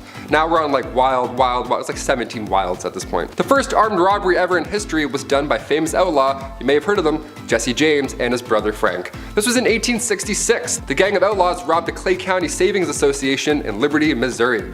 We know all these bandits, but it's like they're just robbers, they're just bad people. We shouldn't really know them or glorify them. But they do this and ride horses, so it's kind of fun. And the number 3 spot, Good Bad Town. On your way out west, you may come to find that the unsettled lands are full of danger, bandits, crooks, perilous weather, and the occasional tummy ache. When the town of Palisade, Nevada's railroad was expanded and people began to arrive in droves, the town boomed, but so did their boredom. Palisade was rather mild compared to the rest of the expanding West, so much so that when tourists began to complain of Palisade being nothing like the dangerous towns they read about in their dime novels, the people of Palisade acted by staging fake bank robberies, gunfights, and even Native American battles between them and the army, with sometimes the Native Americans participating. also going as far as using real cattle blood during the staged combat. The citizens of Palisade were such effective actors that a lot of tourists began to run back to the train in fear of what they were seeing. Nothing more American than capitalizing on boredom. Number 2, Helena duels. Have you guys heard of Helena duels? They're pretty intense, and they're a bit more intense than breakdancing battles, which honestly it's pretty close, but these are like right above it. Helena duels began, of course, in Helena, Texas, aka the toughest town on earth. At least that's what they called it back in the late 1800s. It still is pretty close. The Helena duel began here. There's even a movie called The Duel with Woody Harrelson and Liam Hemsworth. They showed this style of combat in a pretty brutal cinematic way. Opponents' left hands were tied together with buckskin and each were given a small little blade. It had to be short enough so you couldn't reach any vital organ. That was the trick. It was a brutal detail that made this an unusual event, but just like the Romans and the Colosseum, everybody likes watching violence. Depending what era it is, people are like, yeah, we'll still show up and watch people die, sure. People would make bets during these duels. How did anybody watch these at all? I can't even scroll through Reddit at night without seeing something awful, let alone a Helena duel at like 4 p.m. And the number 1 spot. I don't like your snoring, partner. There were a handful of dangerous criminals back in the Wild West. This includes John Wesley Hardin. Born to a reverend in 1853, his parents hoped he would grow up to be a preacher. He turned out to be one of the most deadliest outlaws to ever live. Hardin claimed many lives over the years, but most bizarre was when he shot a man for snoring. One night in 1871, while staying at a hotel, Hardin was having trouble sleeping due to the man in the next room snoring loudly. Hardin promptly shouted at the man to stop snoring. Irritated with no response, he fired several shots into the next room, claiming the man's life. After years of being an outlaw and spending a lot of time in jail, he was released for good behavior, where he then received a full pardon. With his full pardon, Hardin was then able to take and pass the bar exam, afterwards setting up a law practice in Gonzales County, Texas. If your lawyer has a longer criminal history than you, there's a good chance you're not going to beat the case. Kicking off the list at number 10, medicine shows. Nowadays, medical shows are fascinating. Dr. Pimple Popper, I can weirdly watch that all day. There's something about animal rescues, home renovations, or chiropractic adjustments, I could never be bored. So back in the Wild Wild West, the 1860s to the 1890s, they had medicinal showmen. Yeah, these guys would go town to town, of course selling elixirs and tonics, but they would really nail this pitch. They would have pawns run ahead and plant themselves in the audience for these random medicine shows. That way when the world's greatest showman doctor arrives, he randomly picks an ill patient and then boom, just like that, they would be cured. One of the most successful of these elixirs was an elixir made by Kickapoo Indian Medicines from John Healy and Charles Bigelow. It was a mixture of herbs, roots, and animal fat, said to treat any illness, but really it was more of just a laxative, so you were just in the bush and hoping it got better. Number 9. Hop on my camel, partner. When you think of the Old West, you think long open ranges, spurs on boots, and cowboys riding camels? That's right, in 1855 the United States Army decided to import 75 camels to Texas. After all, the terrain in the Old West was fairly similar to the Middle East. The camels made supply runs between Camp Verde and San Antonio. But trouble began when the American Civil War broke out. Eventually the camels were sold off or simply let go into the wild, where they multiplied and began to cause havoc. So much so that folks began to spin urban legends, such as the Red Ghost, a 30-foot tall creature that made people quiver in their britches. When in reality, most people had never seen a camel before, and it was just a feral camel wandering the desert. But I mean, who knows? If Star Wars had a 30-foot camel in the snow, what's to say there isn't one running around in the American desert? Number 8, missing mines. There's billions of dollars worth of gold lost at the bottom of the sea. It's there right now, waiting for you. Yeah, I'm talking to you. But if you don't have goggles, maybe swimming just isn't your thing, no sweat. Try the West. Yeah, there's dozens of lost treasure troves hidden in mines still to this day, like the San Saba gold mine or the Wheelbarrow mine. There's a few we have heard from in literature from old maps, but none compared to the Lost Dutchman mine. The legend has it that a man named Jacob Waltz, a German prospector, found the richest gold mine in the world. That's what he told his friends, and would we ever lie to our friends about gold and the location for it? No, absolutely not. The first gold rush was back in 1799. A young man named Conrad Reed found this yellow rock, had no idea what it was, and for years he and his father used it as a doorstopper. Yeah, they used a 17-pound gold nugget as a doorstopper. Nice. Back then, this information was game-changing once they realized that it was, gold, so Congress then built the Charlotte Mint just so they could handle all this incoming gold found in North Carolina right afterwards. I just wouldn't have told anybody. I'd be like, is this an infinity stone? I'm just gonna pocket this and then head out east. Number 7. The Bison Express. Humans are responsible for the disappearance on many wild animals in one way or another. It's usually our fault. Yeah, going back to the Wild West, the year 1869 specifically, that's when the Pacific Railroad was done. It was open to the west to all these explorers, but now they were whipping across these wild lands in record speed, passing hundreds of bison every single trip. Eventually, it didn't take long for these railroads to advertise hunting excursions on these trains. So yeah, guests would climb aboard the top of the train cars and hunt on the top of the trains. Yeah, on the top they would just shoot these animals for sport. Obviously the train couldn't stop and go back for the bodies, so they would just leave them. This one man, Orlando Bond, nicknamed the Brick, he apparently shot thousands himself. He rode the express so many times his rifle caused him to go deaf in one ear. This was done purposely to deprive Native Americans of their food supply. Now our bison's number are incredibly low, something like 2% of what it once was, and humans, well, we're still pretty garbage. What do you know? Number 6. Alcohol. These saloons cowboys would visit, was there a bouncer? Did you need 2 pieces of ID? What was the drinking age back then? Well, besides the swinging saloon doors, it really wasn't a fun time at all. Alcohol back then, first of all, was basically just poison. Actually, it was literally poison sometimes. They had whiskey like 40 rods and Tao's Lightning. You have a couple of those and you're literally passing out in minutes. Nobody was getting cut off in old-timey saloons. The bartender wasn't like, hey, how about a water, buddy? Let's get you home. No, it was a show. They had this one drink on bar rail called tarantula juice.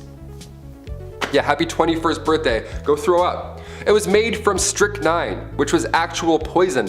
So when the whiskey wore off, the strychnine would be left over in the patron's body, and it felt like tarantulas were crawling all over your skin. Ugh, yeah, I'm good with a Bud Light Lime. Thanks, man. Number 5, the gold rush. Picture a billboard for the Wild West, okay? What's on it right now? A cowboy tipping his hat in the corner with, 4 missing teeth, a sunset in the corner obviously, maybe a horse, and also a bunch of gold stacked up in a mine, right? Well, we've heard about the Wild West here and there, but was there really a massive gold rush? The California gold rush of 1849, despite what history commonly believes, wasn't the first big gold rush, not even close. The first one was back in 1799. A young man named Conrad Reed found this yellow rock right on his property. He had no idea what it was, and for years, he and his father John Reed used this rock as a doorstopper. You already know where I'm going with this. This 17-pound nugget of gold, which is worth a lot even today, back then this information was game-changing. Congress then built the Charlotte Mint just so they could handle all this incoming gold found in North Carolina right after. Then later in 1828, more gold was discovered, but this time in Georgia. This was the second rush. Then come 1848, James Marshall found gold at Sutter's Mill, California. After the third one though, that's when the thousands moved out west. That one had the biggest pull. So it's pretty big, but not the first. Number 4, the OK Corral. The shootout at the OK Corral went down on October 26, 1881. It's known as the most famous shootout in history. But should it be? Really? Going back to Tombstone, Arizona, it's 3 p.m. and we have men of the law and of course outlaws all in the same block. So naturally, trouble ensues.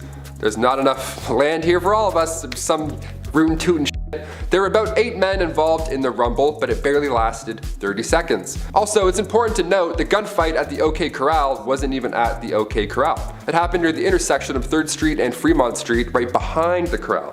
Yeah, details matter. 3 lawmen were injured and 3 cowboys lost their lives. Yeehaw. That was a sad yeehaw for you guys. This is why you don't organize shootouts at 3 p.m. I don't know, everyone's drunk, there's bad decisions, apparently there's bad aim. Just slam some milk, shake some hands, go home. Simple. Number 3, Helena duels. So we talked about the bizarre ways folks would settle beef back then. They would slam tarantula juice and shoot animals from the top of locomotives, have a 30-second fist fight in the middle of the day, and then go home. But have you heard of these Helena duels? It began, of course, in Helena, Texas, aka the toughest town on earth, at least it was back in the 1800s.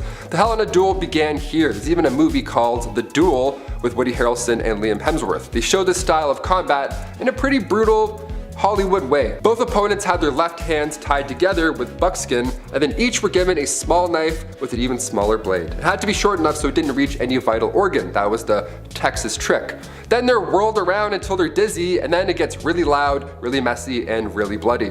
Last man standing, pretty much. The crowd, of course, watches and places bets, which is always insane to me. I can't watch UFC sometimes. I don't like seeing things break, let alone a Helena duel. Catch me inside sipping milk, texting my ex. Hard pass, freaks. Number 2, train games. Entertainment was always a hit or miss when it comes to these historical lists. The Romans held gladiator battles with animals that drew in thousands of spectators from across the land. Well, in 1894, William Crush, a railwayman, had this event in mind that would for sure go down in history. Oh buddy, did it ever! William Crush wanted to secure the future of the railroad company in Missouri, Kansas, and Texas. And to do so, William made an entire temporary city appropriately named the City of Crush. Nice. There was a carnival for children to enjoy and all that jazz, but the main pull for adults was the train smash. The collision of two 40-ton steam trains was meant to be the talk of the town. Look at these Goliaths as they smash, crush, into each other. How fun. Yeah, the trains collided, it worked, and the darndest thing happened. They blew up. Yeah, it's almost like they caused a disaster for popularity. Neat. 40,000 came in and many left injured. A couple of people sadly didn't leave at all. One survivor ended up getting 10 grand out of the deal. His name was J.C. Dean, and they lost their eye in the explosion, so the company gave them a lifetime railway pass. Just the thing you want right after that horrific event. Sorry about your eye, here's free PTSD as well, anytime you want. Enjoy. Crush was later rehired by the railway after it gained popularity. Yeah, this happened back then too. Somebody does something horrible, and then now all of a sudden they're famous. Hashtag chairgirl. And finally, coming in at number 1, Elmer McCurdy. This one is insane, I had to end with it. Elmer McCurdy, back in 1911, he decided to be a rootin' tootin' criminal, and he attempted to rob a train. Unbeknownst to him, that train was not full of gold, but rather passengers. Collecting a whopping $46, which back then was still pretty good, he was quickly shot by a lawman afterwards. This is where things start to get insane. Yeah, I say start. Elmer's body was embalmed and sold by the Undertaker to this traveling carnival. His body was an exhibit almost, with his story attached. And for the next 60 years, his body, this prop rather, was passed around, sold between haunted houses and wax museums. Eventually the guy's body, his real body, don't forget, ends up in California at an amusement park funhouse at Long Beach. Now, come 1976, there's a crew there filming for the $6 Million Man Show, and that's when Elmer's finger breaks off accidentally. Some key grips like whoops, revealing it was an actual mummy. They went to film the $6 Million Man and ended up finding the $46 man in real life. Number 10, dead bodies for entertainment. Now life sure wasn't easy on the frontier. If the dysentery didn't get you, there was always the chance you'd end up staring down the wrong barrel and find yourself in a hastily dug grave. Or, if you were real unlucky, your dead body got stuffed and carried around the country as a sideshow attraction to get folk to spend a nickel to gawk at you. Wasn't too uncommon for sheriffs to pose dead bodies of outlaws like fishing trophies for photos. Imagine that on Wild West Tinder. Elmer McCurdy was one of the last famed outlaws who, after a failed train heist, found himself buying the farm at the hands of lawmen after a $46 take. McCurdy's body was taken from coroners by someone who claimed to be a friend, but really all they did was sell him across the country to circuses, carnivals as the body of an outlaw that you could come pay a nickel to see. Eventually, McCurdy would end up in a Long Beach, California, where a TV show being filmed was using an amusement park as a backdrop. Set designers were moving a prop mummy in the haunted house, only to discover that the prop wasn't too much of a prop at all, but was the stinking corpse of the no-good varmint Elmer McCurdy. He would end up getting himself a proper burial after 66 years. Hey, you think your job's hard? Feller was working 66 years after dying. It's a living or a dying. Number 9, cowboy shows. Is there anything more iconic than the cowboy? The symbol of American freedom, manliness, and all things that made the West. Rough, rugged men with thick calluses from hard days working the field, not sitting around playing pretend, except when cowboys would play pretend on stage for sold-out audiences. Now, there weren't too much to do out in the Old West. TikTok was just what you heard if you listened to a clock. So one way folks on the frontier really enjoyed passing the time was watching a cowboy show, where the slingers of Western legend like Buffalo Bill would perform all their best tricks, or recreate stagecoach robberies, or buffalo hunts for thrilled audiences. Now, these weren't particularly well-written shows or well-acted shows. These fellas weren't thespians now, they were men of the road. But imagine this sort of thing now. Imagine going to a show to watch a Marine fire off a bunch of rounds and pretend to rob a truck. Be kinda weird, I guess.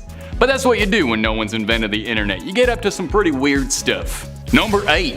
Eating garbage. If you imagine the frontier, what kind of food comes to mind? Maybe a hearty bowl of chili? A nice stew, cooked rabbit over a fire? Oh, you wish. Frontier folk had to eat whatever they could come by and afford. As such, some Wild West tastes might not sit right on a modern palate. One Virginian cookbook from 1878 lists a way to prepare squirrel stew, and I ain't even gonna bother including the directions in case you wanted to make that at home, cause just the idea of munching a squirrel makes me want to hurl. I suppose when you really come down to it, squirrel ain't that much weirder than a rabbit, but I wouldn't order it off the menu. Now, if squirrel stew ain't your cup of tea, maybe cooked calf brain might do it for you. Boiled brains of calves were commonly served alongside bacon and eggs as a breakfast staple. Other frontier favorites included son of a gun stew, which was a hodgepodge mix of all the garbage you wouldn't normally eat. Calf hearts, liver, intestines, tongue in a pot with onion, salt, and pepper. My stomach's ringing. That's just like Mom used to make. Number 7, Rose Dunn, also known as the Rose of the Cameron, was a legendary figure associated with the American Old West. Born in 1878, Rose Dunn gained notoriety for her romantic entanglements with outlaws and her involvement in the activities of the Wild Bunch Gang.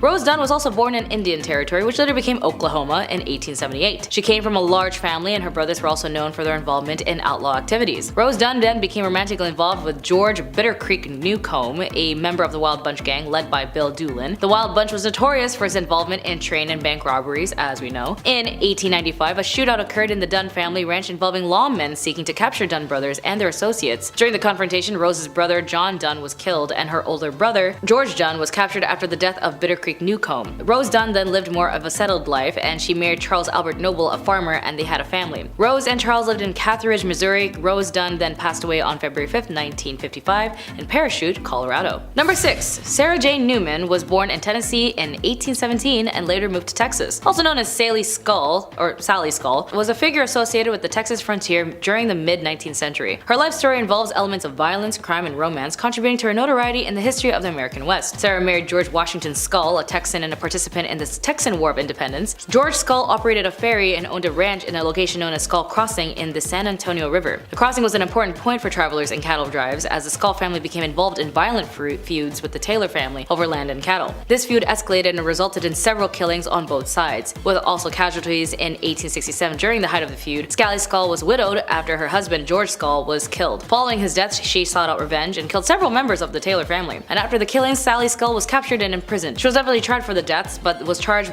were dropped due to insufficient evidence. And after her release, Sally Skull's life became less eventful as she lived in relatively obscurity and passed away in 1888. Number 5. Mary Catherine Horrify, also known as Big Nose Kate, was a historical figure associated with the American Old West, as she was a Hungarian-born adult worker and companion to the legendary lawman and gambler Doc Holliday. Kate eventually moved to West and found herself in a rough and often lawless mining towns of the Old West, as she worked as the Lady of the Night, gained notoriety for her feisty and independent personality. Kate then became romantically involved with John Henry Doc Holliday, a dentist turned gambler and gunfighter. What a career change. They met in Fort Griffin, Texas in 1870s. Following Doc Holliday's death in 1887, Kate Haruni then lived in various places, including Arizona and Colorado. She then worked as a nurse and a hotel owner in the early 1900s, and Kate moved to Arizona and lived in poverty. She worked in various jobs, including serving as a cook, and then in the 1930s she applied and received a pension for being a widow of a veteran American Indian War. Doc Holliday had happened to serve as a scout. Big Nose Kate then passed away on November 2nd, 1940 in Arizona at the age of 90. She outlived many of the famous figures of the Old West. Number 4. Belle Starr. Born Myra Maybelle Shirley, Belle Starr was a notorious figure associated with the American Wild West during the 19th century. She became known as the Bandit Queen and gained notoriety for her associations with various outlaws and her involvement in criminal activities. Belle married several times, with her famous marriage being the outlaw Cole Younger, a former member of the James Younger gang. After Younger, she then married Sam Starr, a Cherokee outlaw, which contributed to her connection with the Indian Territory, present-day Oklahoma. Belle Starr was also known to associate with herself with various outlaws, including Jesse James, the Younger brothers, and the infamous Dalton gang. Her connections to these outlaws and her involvements in horse theft and other illegal activities contributed to her reputation. Belle Starr and her husband Sam Starr lived in the Indian Territory, where they ran a horse ranch, and their ranch became a haven for outlaws seeking refuge from the law. Belle Starr was arrested several times for various offenses, including horse theft. However, she often managed to avoid lengthy imprisonments, and her criminal activities continued. Belle Starr's life came to a violent end when she was shot and killed on February 3rd in 1889 while riding home from a neighbor's house. The circumstances of her death remains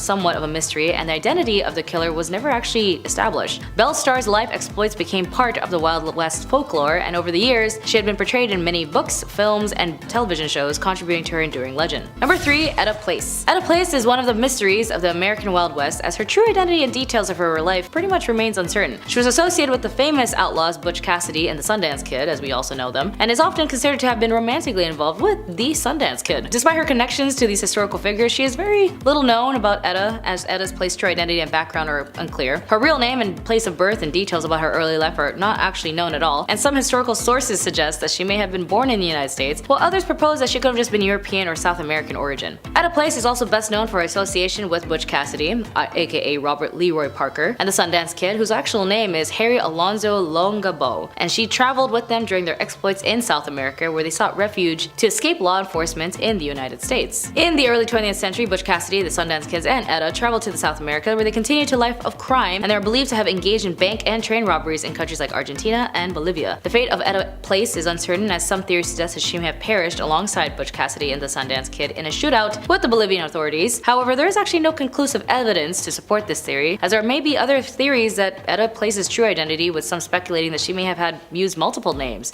during her lifetime. However, concrete evidence to confirm her background or provide clarity on her true identity is still undiscovered. Number 2. Born in France around 1829, Eleanor Dumont moved from the United States and became involved with the gambling industry known as the Gold Rush. She arrived in California during the Gold Rush of 1850, seeking opportunities in the burgeoning mining towns in 1854. Eleanor ended up opening a gambling establishment in Nevada City, California, where she ran gambling tables and her reputation for her skills as a card dealer. She then became known as Madame Moustache due to the fact that she had distinctive facial hair and refused to remove it despite societal expectations. And over the years, Madame Moustache opened and managed several gambling establishments in various mining towns, including Virginia City and Bodie. Despite her success in the gambling business, Eleanor faced financial challenges and struggled to maintain her enterprises. She suffered major losses and debts that ended up leading to her to a decline in her fortunes. And then Eleanor Dumont's life took a tragic turn, and as in 1879, facing financial difficulties and heartbreak, she took her own life by ingesting an overdose of really intense drugs in Bodie, California. Eleanor Dumont's story proves that a glimpse into the complexities of life during the gold rush and the challenges faced by women trying to make a living in a male-dominated society. Her role as a successful gambler and card dealer, as well as her refusal to conform to traditional gender norms, contribute to her place in the history of the American West. The nickname Madame Moustache and her distinctive facial features further add the colorful and unconventional aspects of her life. And finally, number 1, Bonnie Parker was one half of the notorious criminal duo known as Bonnie and Clyde. Alongside Clyde Barrow, Bonnie Parker gained notoriety during the Great Depression for a series of bank robberies and criminal activities in the early 1930s. Bonnie Elizabeth Parker was born on October 1st, 1910 in Rowena, Texas, and she grew up in a working-class family, and despite her small stature, developed a love for poetry and drama. I wonder if that's what caused her to join Clyde, because she joined Clyde Barrow in January 1930. Clyde was already a seasoned criminal, a little bit of spice, little paprika, was serving time in East End Prison Farm in Texas. A mutual acquaintance smuggled a weapon to Clyde, and he used it to escape. Bonnie and Clyde embarked on a crime spree that included bank robberies, burglaries, and car thefts. They were involved in several pew-pew outs with law enforcement,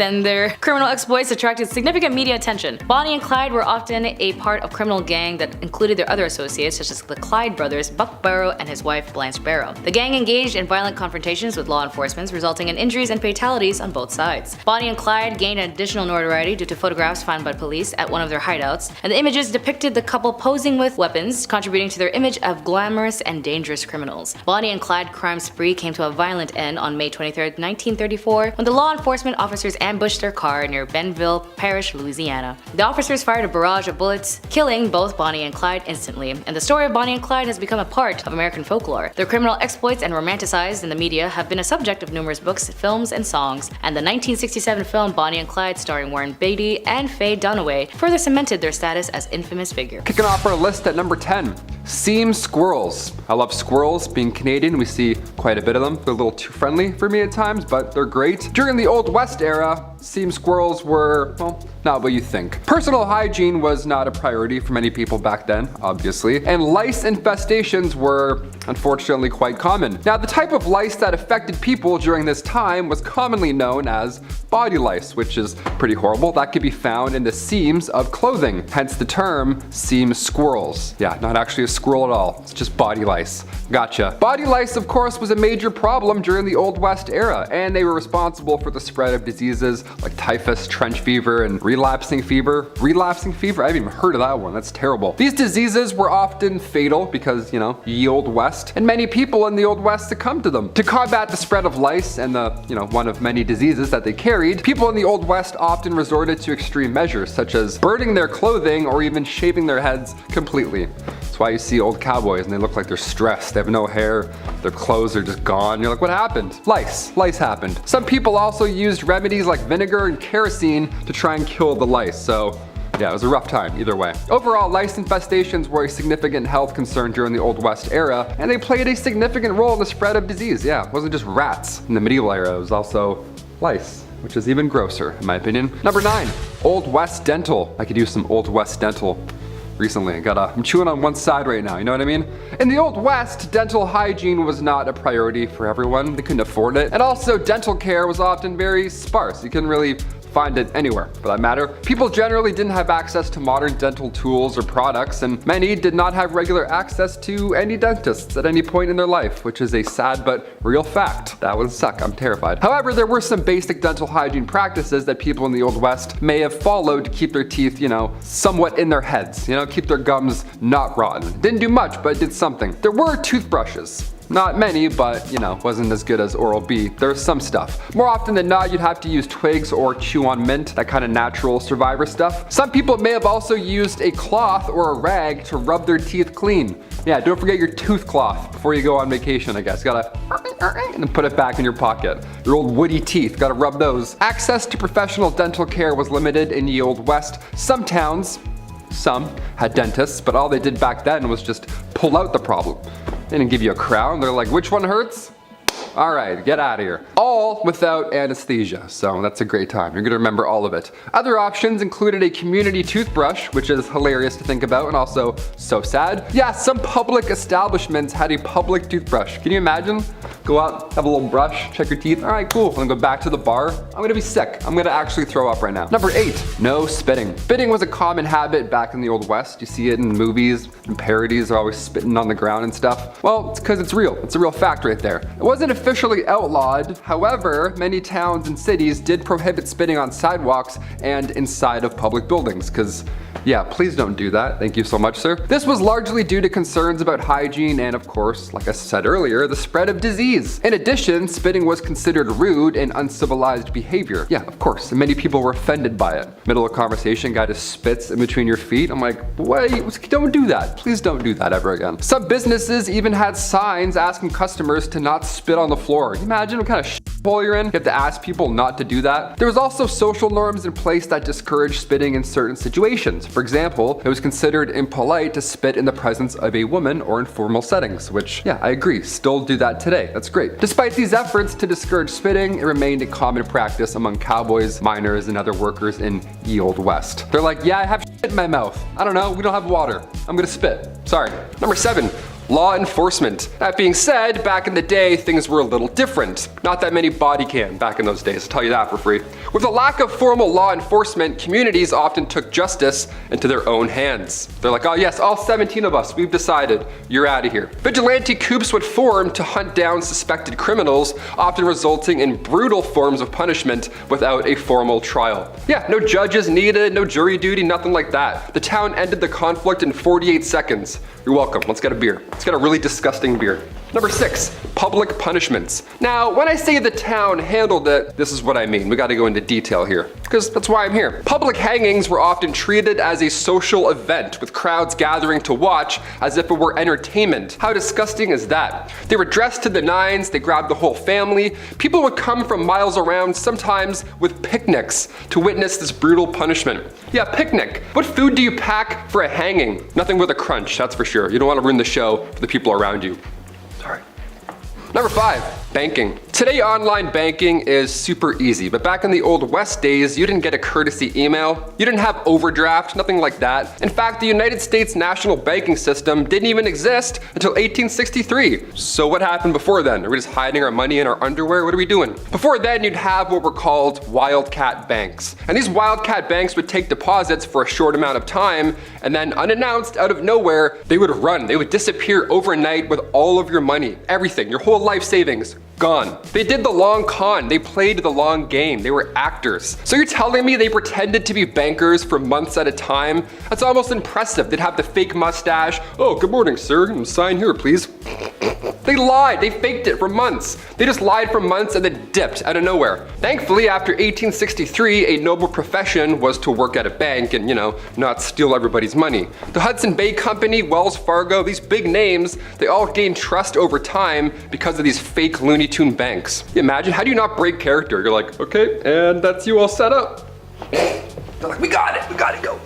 Number 4, seam squirrels. Nothing to do with squirrels before you get upset. Here we go. During the Old West era, personal hygiene was not a priority for many people, and lice infestations were all too common. Nice, now I'm itchy doing this list, love that. The type of lice that affected people during this time was commonly known as body lice, which could be, well, obviously found in the seams of clothing, hence the term seam squirrels. I got some squirrels on my body, nice, that's great, so itchy, so disgusting. Body lice was a major problem during the Old West era, and they were responsible for the spread of diseases like typhus, trench fever, relapsing fever, all the fevers, any fever just coming your way, right into your mouth and eyes, horrible. These diseases were often fatal, and many people in the Old West succumbed to them. So to combat the spread of lice and the diseases that they carried, people in the Old West often resorted to extreme measures, such as burning their clothing or even shaving their heads completely bald.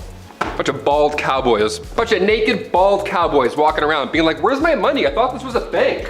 Number 3, resurrectionalist. While Boot Hill sees folks going into the ground, a resurrectionalist was responsible for the exact opposite. Yeah, bring them back up. We actually made a mistake. Get that guy back out of there. These guys were responsible for digging up dead bodies, and then they would sell them to medical schools for like $9. It was really disgusting. Now, this was the late 1820s, and at this time in Edinburgh, Scotland, believe it or not, the medical science community was on the up and up, so this was needed for that to work. But in order to study new medicines and, avoid the next plague, they needed these guys. They needed these resurrectionalists to rise the dead like they're a White Walker in Game of Thrones. I don't know, that's what I imagine in my head. Would you rather work a Boot Hill type job, or would you rather get paid to dig up bodies? Put them in or take them out? Comment down below. Both are so horrible. Couldn't imagine picking.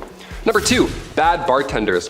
When we think of old saloons, the old Western saloons, kicking in those crazy doors, we imagine some catchphrases and whiskey and all that fun stuff. Everyone's loud, it's Peaky Blinders, whatever. No, not at all. It was the exact opposite of fun. The bartender would pour a drink, the cowboy would take the bottle instead because he's an alcoholic, and also that's super illegal. Back in the Wild West days, you could do whatever you want. You could drink what you want, you could serve what you want.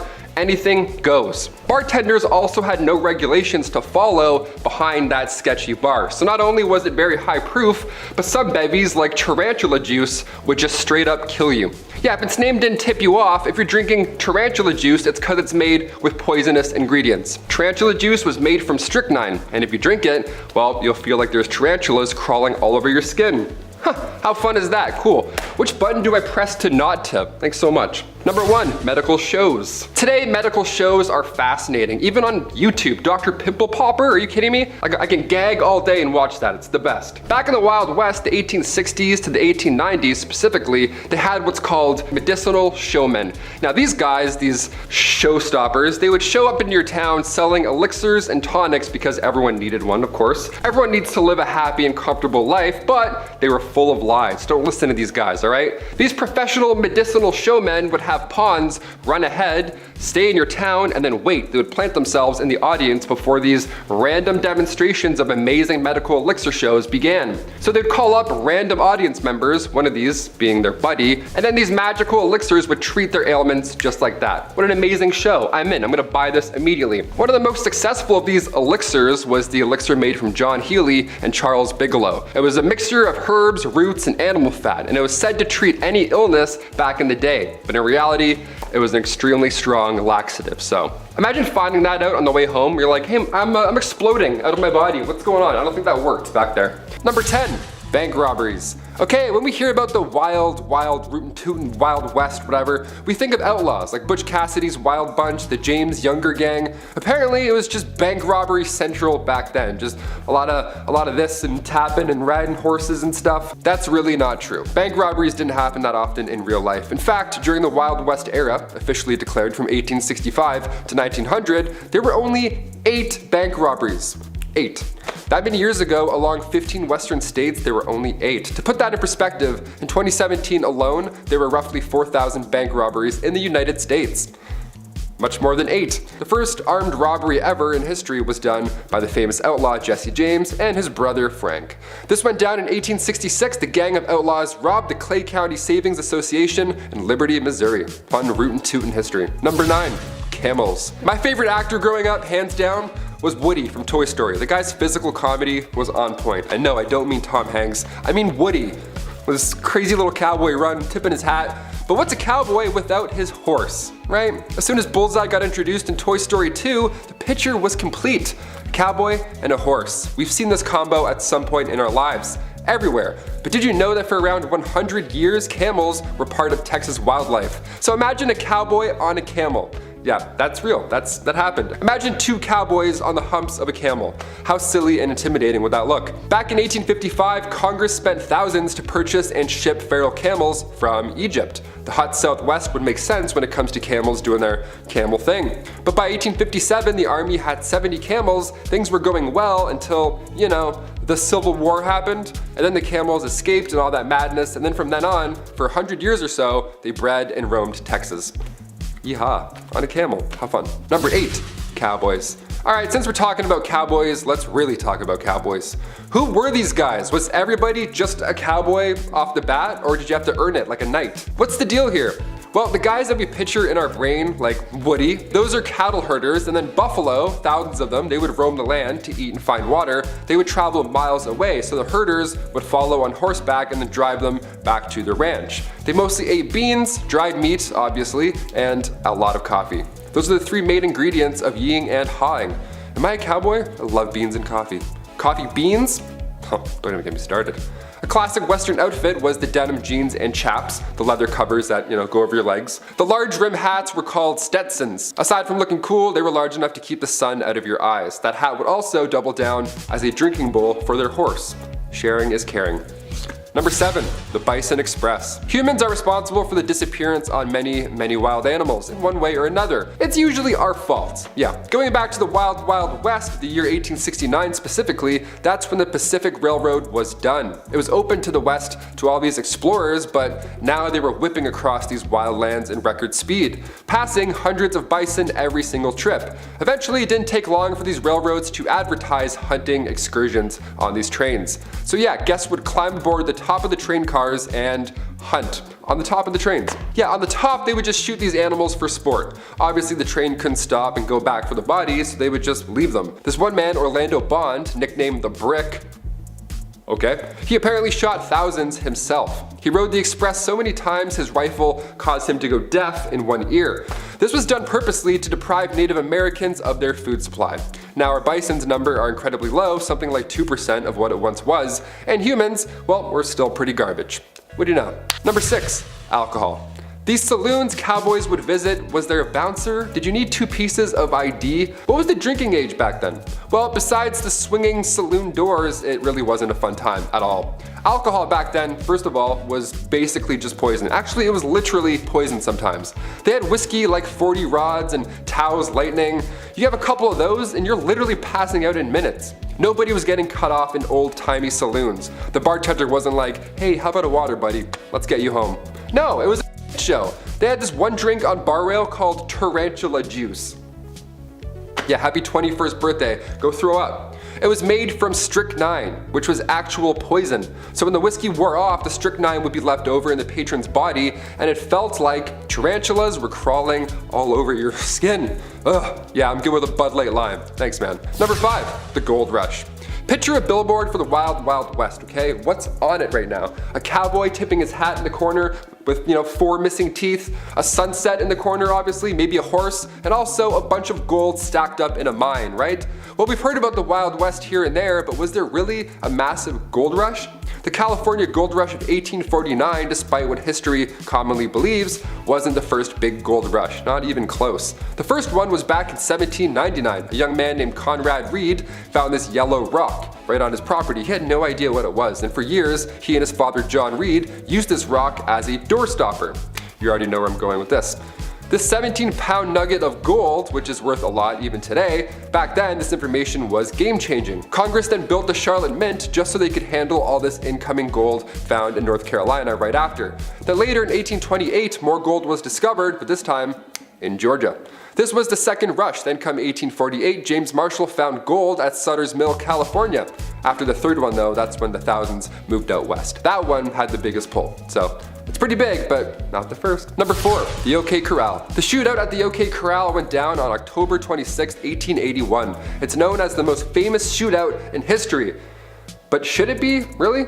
Going back to Tombstone, Arizona, it's 3 p.m. and we have men of the law and of course outlaws all in the same block. So naturally, trouble ensues. There's not enough land here for all of us, some rootin' tootin' shit. There were about 8 men involved in the rumble, but it barely lasted 30 seconds. Also, it's important to note the gunfight at the OK Corral wasn't even at the OK Corral. It happened near the intersection of 3rd Street and Fremont Street, right behind the corral. Yeah, details matter. 3 lawmen were injured and 3 cowboys lost their lives. Yeehaw. That was a sad yeehaw for you guys. This is why you don't organize shootouts at 3 p.m. I don't know, everyone's drunk, there's bad decisions, apparently there's bad aim. Just slam some milk, shake some hands, go home. Simple. Number 3, Helena duels. So we talked about the bizarre ways folks would settle beef back then. They would slam tarantula juice and shoot animals from the top of locomotives, have a 30-second fist fight in the middle of the day, and then go home. But have you heard of these Helena duels? It began, of course, in Helena, Texas, aka the toughest town on earth, at least it was back in the 1800s. The Helena duel began here. There's even a movie called The Duel with Woody Harrelson and Liam Hemsworth. They show this style of combat in a pretty brutal Hollywood way. Both opponents had their left hands tied together with buckskin, and then each were given a small knife with an even smaller blade. It had to be short enough so it didn't reach any vital organ. That was the Texas trick. Then they're whirled around until they're dizzy, and then it gets really loud, really messy, and really bloody. Last man standing, pretty much. The crowd of course watches and places bets, which is always insane to me. I can't watch UFC sometimes. I don't like seeing things break, let alone a Helena duel. Catch me inside sipping milk, texting my ex. Hard pass, freaks. Number 2, train games. Entertainment was always a hit or miss when it comes to these historical lists. The Romans held gladiator battles with animals that drew in thousands of spectators from across the land. Well, in 1894, William Crush, a railwayman, had this event in mind that would for sure go down in history. Oh buddy, did it ever. William Crush wanted to secure the future of the railroad company in Missouri, Kansas, and Texas. And to do so, William made an entire temporary city appropriately named the city of Crush. Nice. There was a carnival for children to enjoy and all that jazz, but the main pull for adults was the train smash. The collision of 2 40-ton steam trains was meant to be the talk of the town. Look at these Goliaths as they smash, crush, into each other. How fun. Yeah, the trains collided, it worked, and the darndest thing happened. They blew up. Yeah, it's almost like they caused a disaster for popularity. Neat. 40,000 came in and many left injured. A couple of people sadly didn't leave at all. One survivor ended up getting 10 grand out of the deal. His name was J.C. Dean, and they lost their eye in the explosion, so the company gave them a lifetime railway pass. Just the thing you want right after that horrific event. Sorry about your eye, here's free PTSD as well, anytime you want. Enjoy. Crush was later rehired by the railway after it gained popularity. Yeah, this happened back then too. Somebody does something horrible, and then now all of a sudden they're famous. Hashtag chairgirl. And finally, coming in at number 1, Elmer McCurdy. This one is insane, I had to end with it. Elmer McCurdy, back in 1911, he decided to be a rootin' tootin' criminal, and he attempted to rob a train. Unbeknownst to him, that train was not full of gold, but rather passengers. Collecting a whopping $46, which back then was still pretty good, he was quickly shot by a lawman afterwards. This is where things start to get insane. Yeah, I say start. Elmer's body was embalmed and sold by the Undertaker to this traveling carnival. His body was an exhibit almost, with his story attached. And for the next 60 years, his body, this prop rather, was passed around, sold between haunted houses and wax museums. Eventually, the guy's body, his real body, don't forget, ends up in California at an amusement park funhouse at Long Beach. Now, come 1976, there's a crew there filming for the $6 Million Man Show, and that's when Elmer's finger breaks off accidentally. Some key grips like, whoops, revealing it was an actual mummy. They went to film the $6 Million Man and ended up finding the $46 man in real life. How gross is that?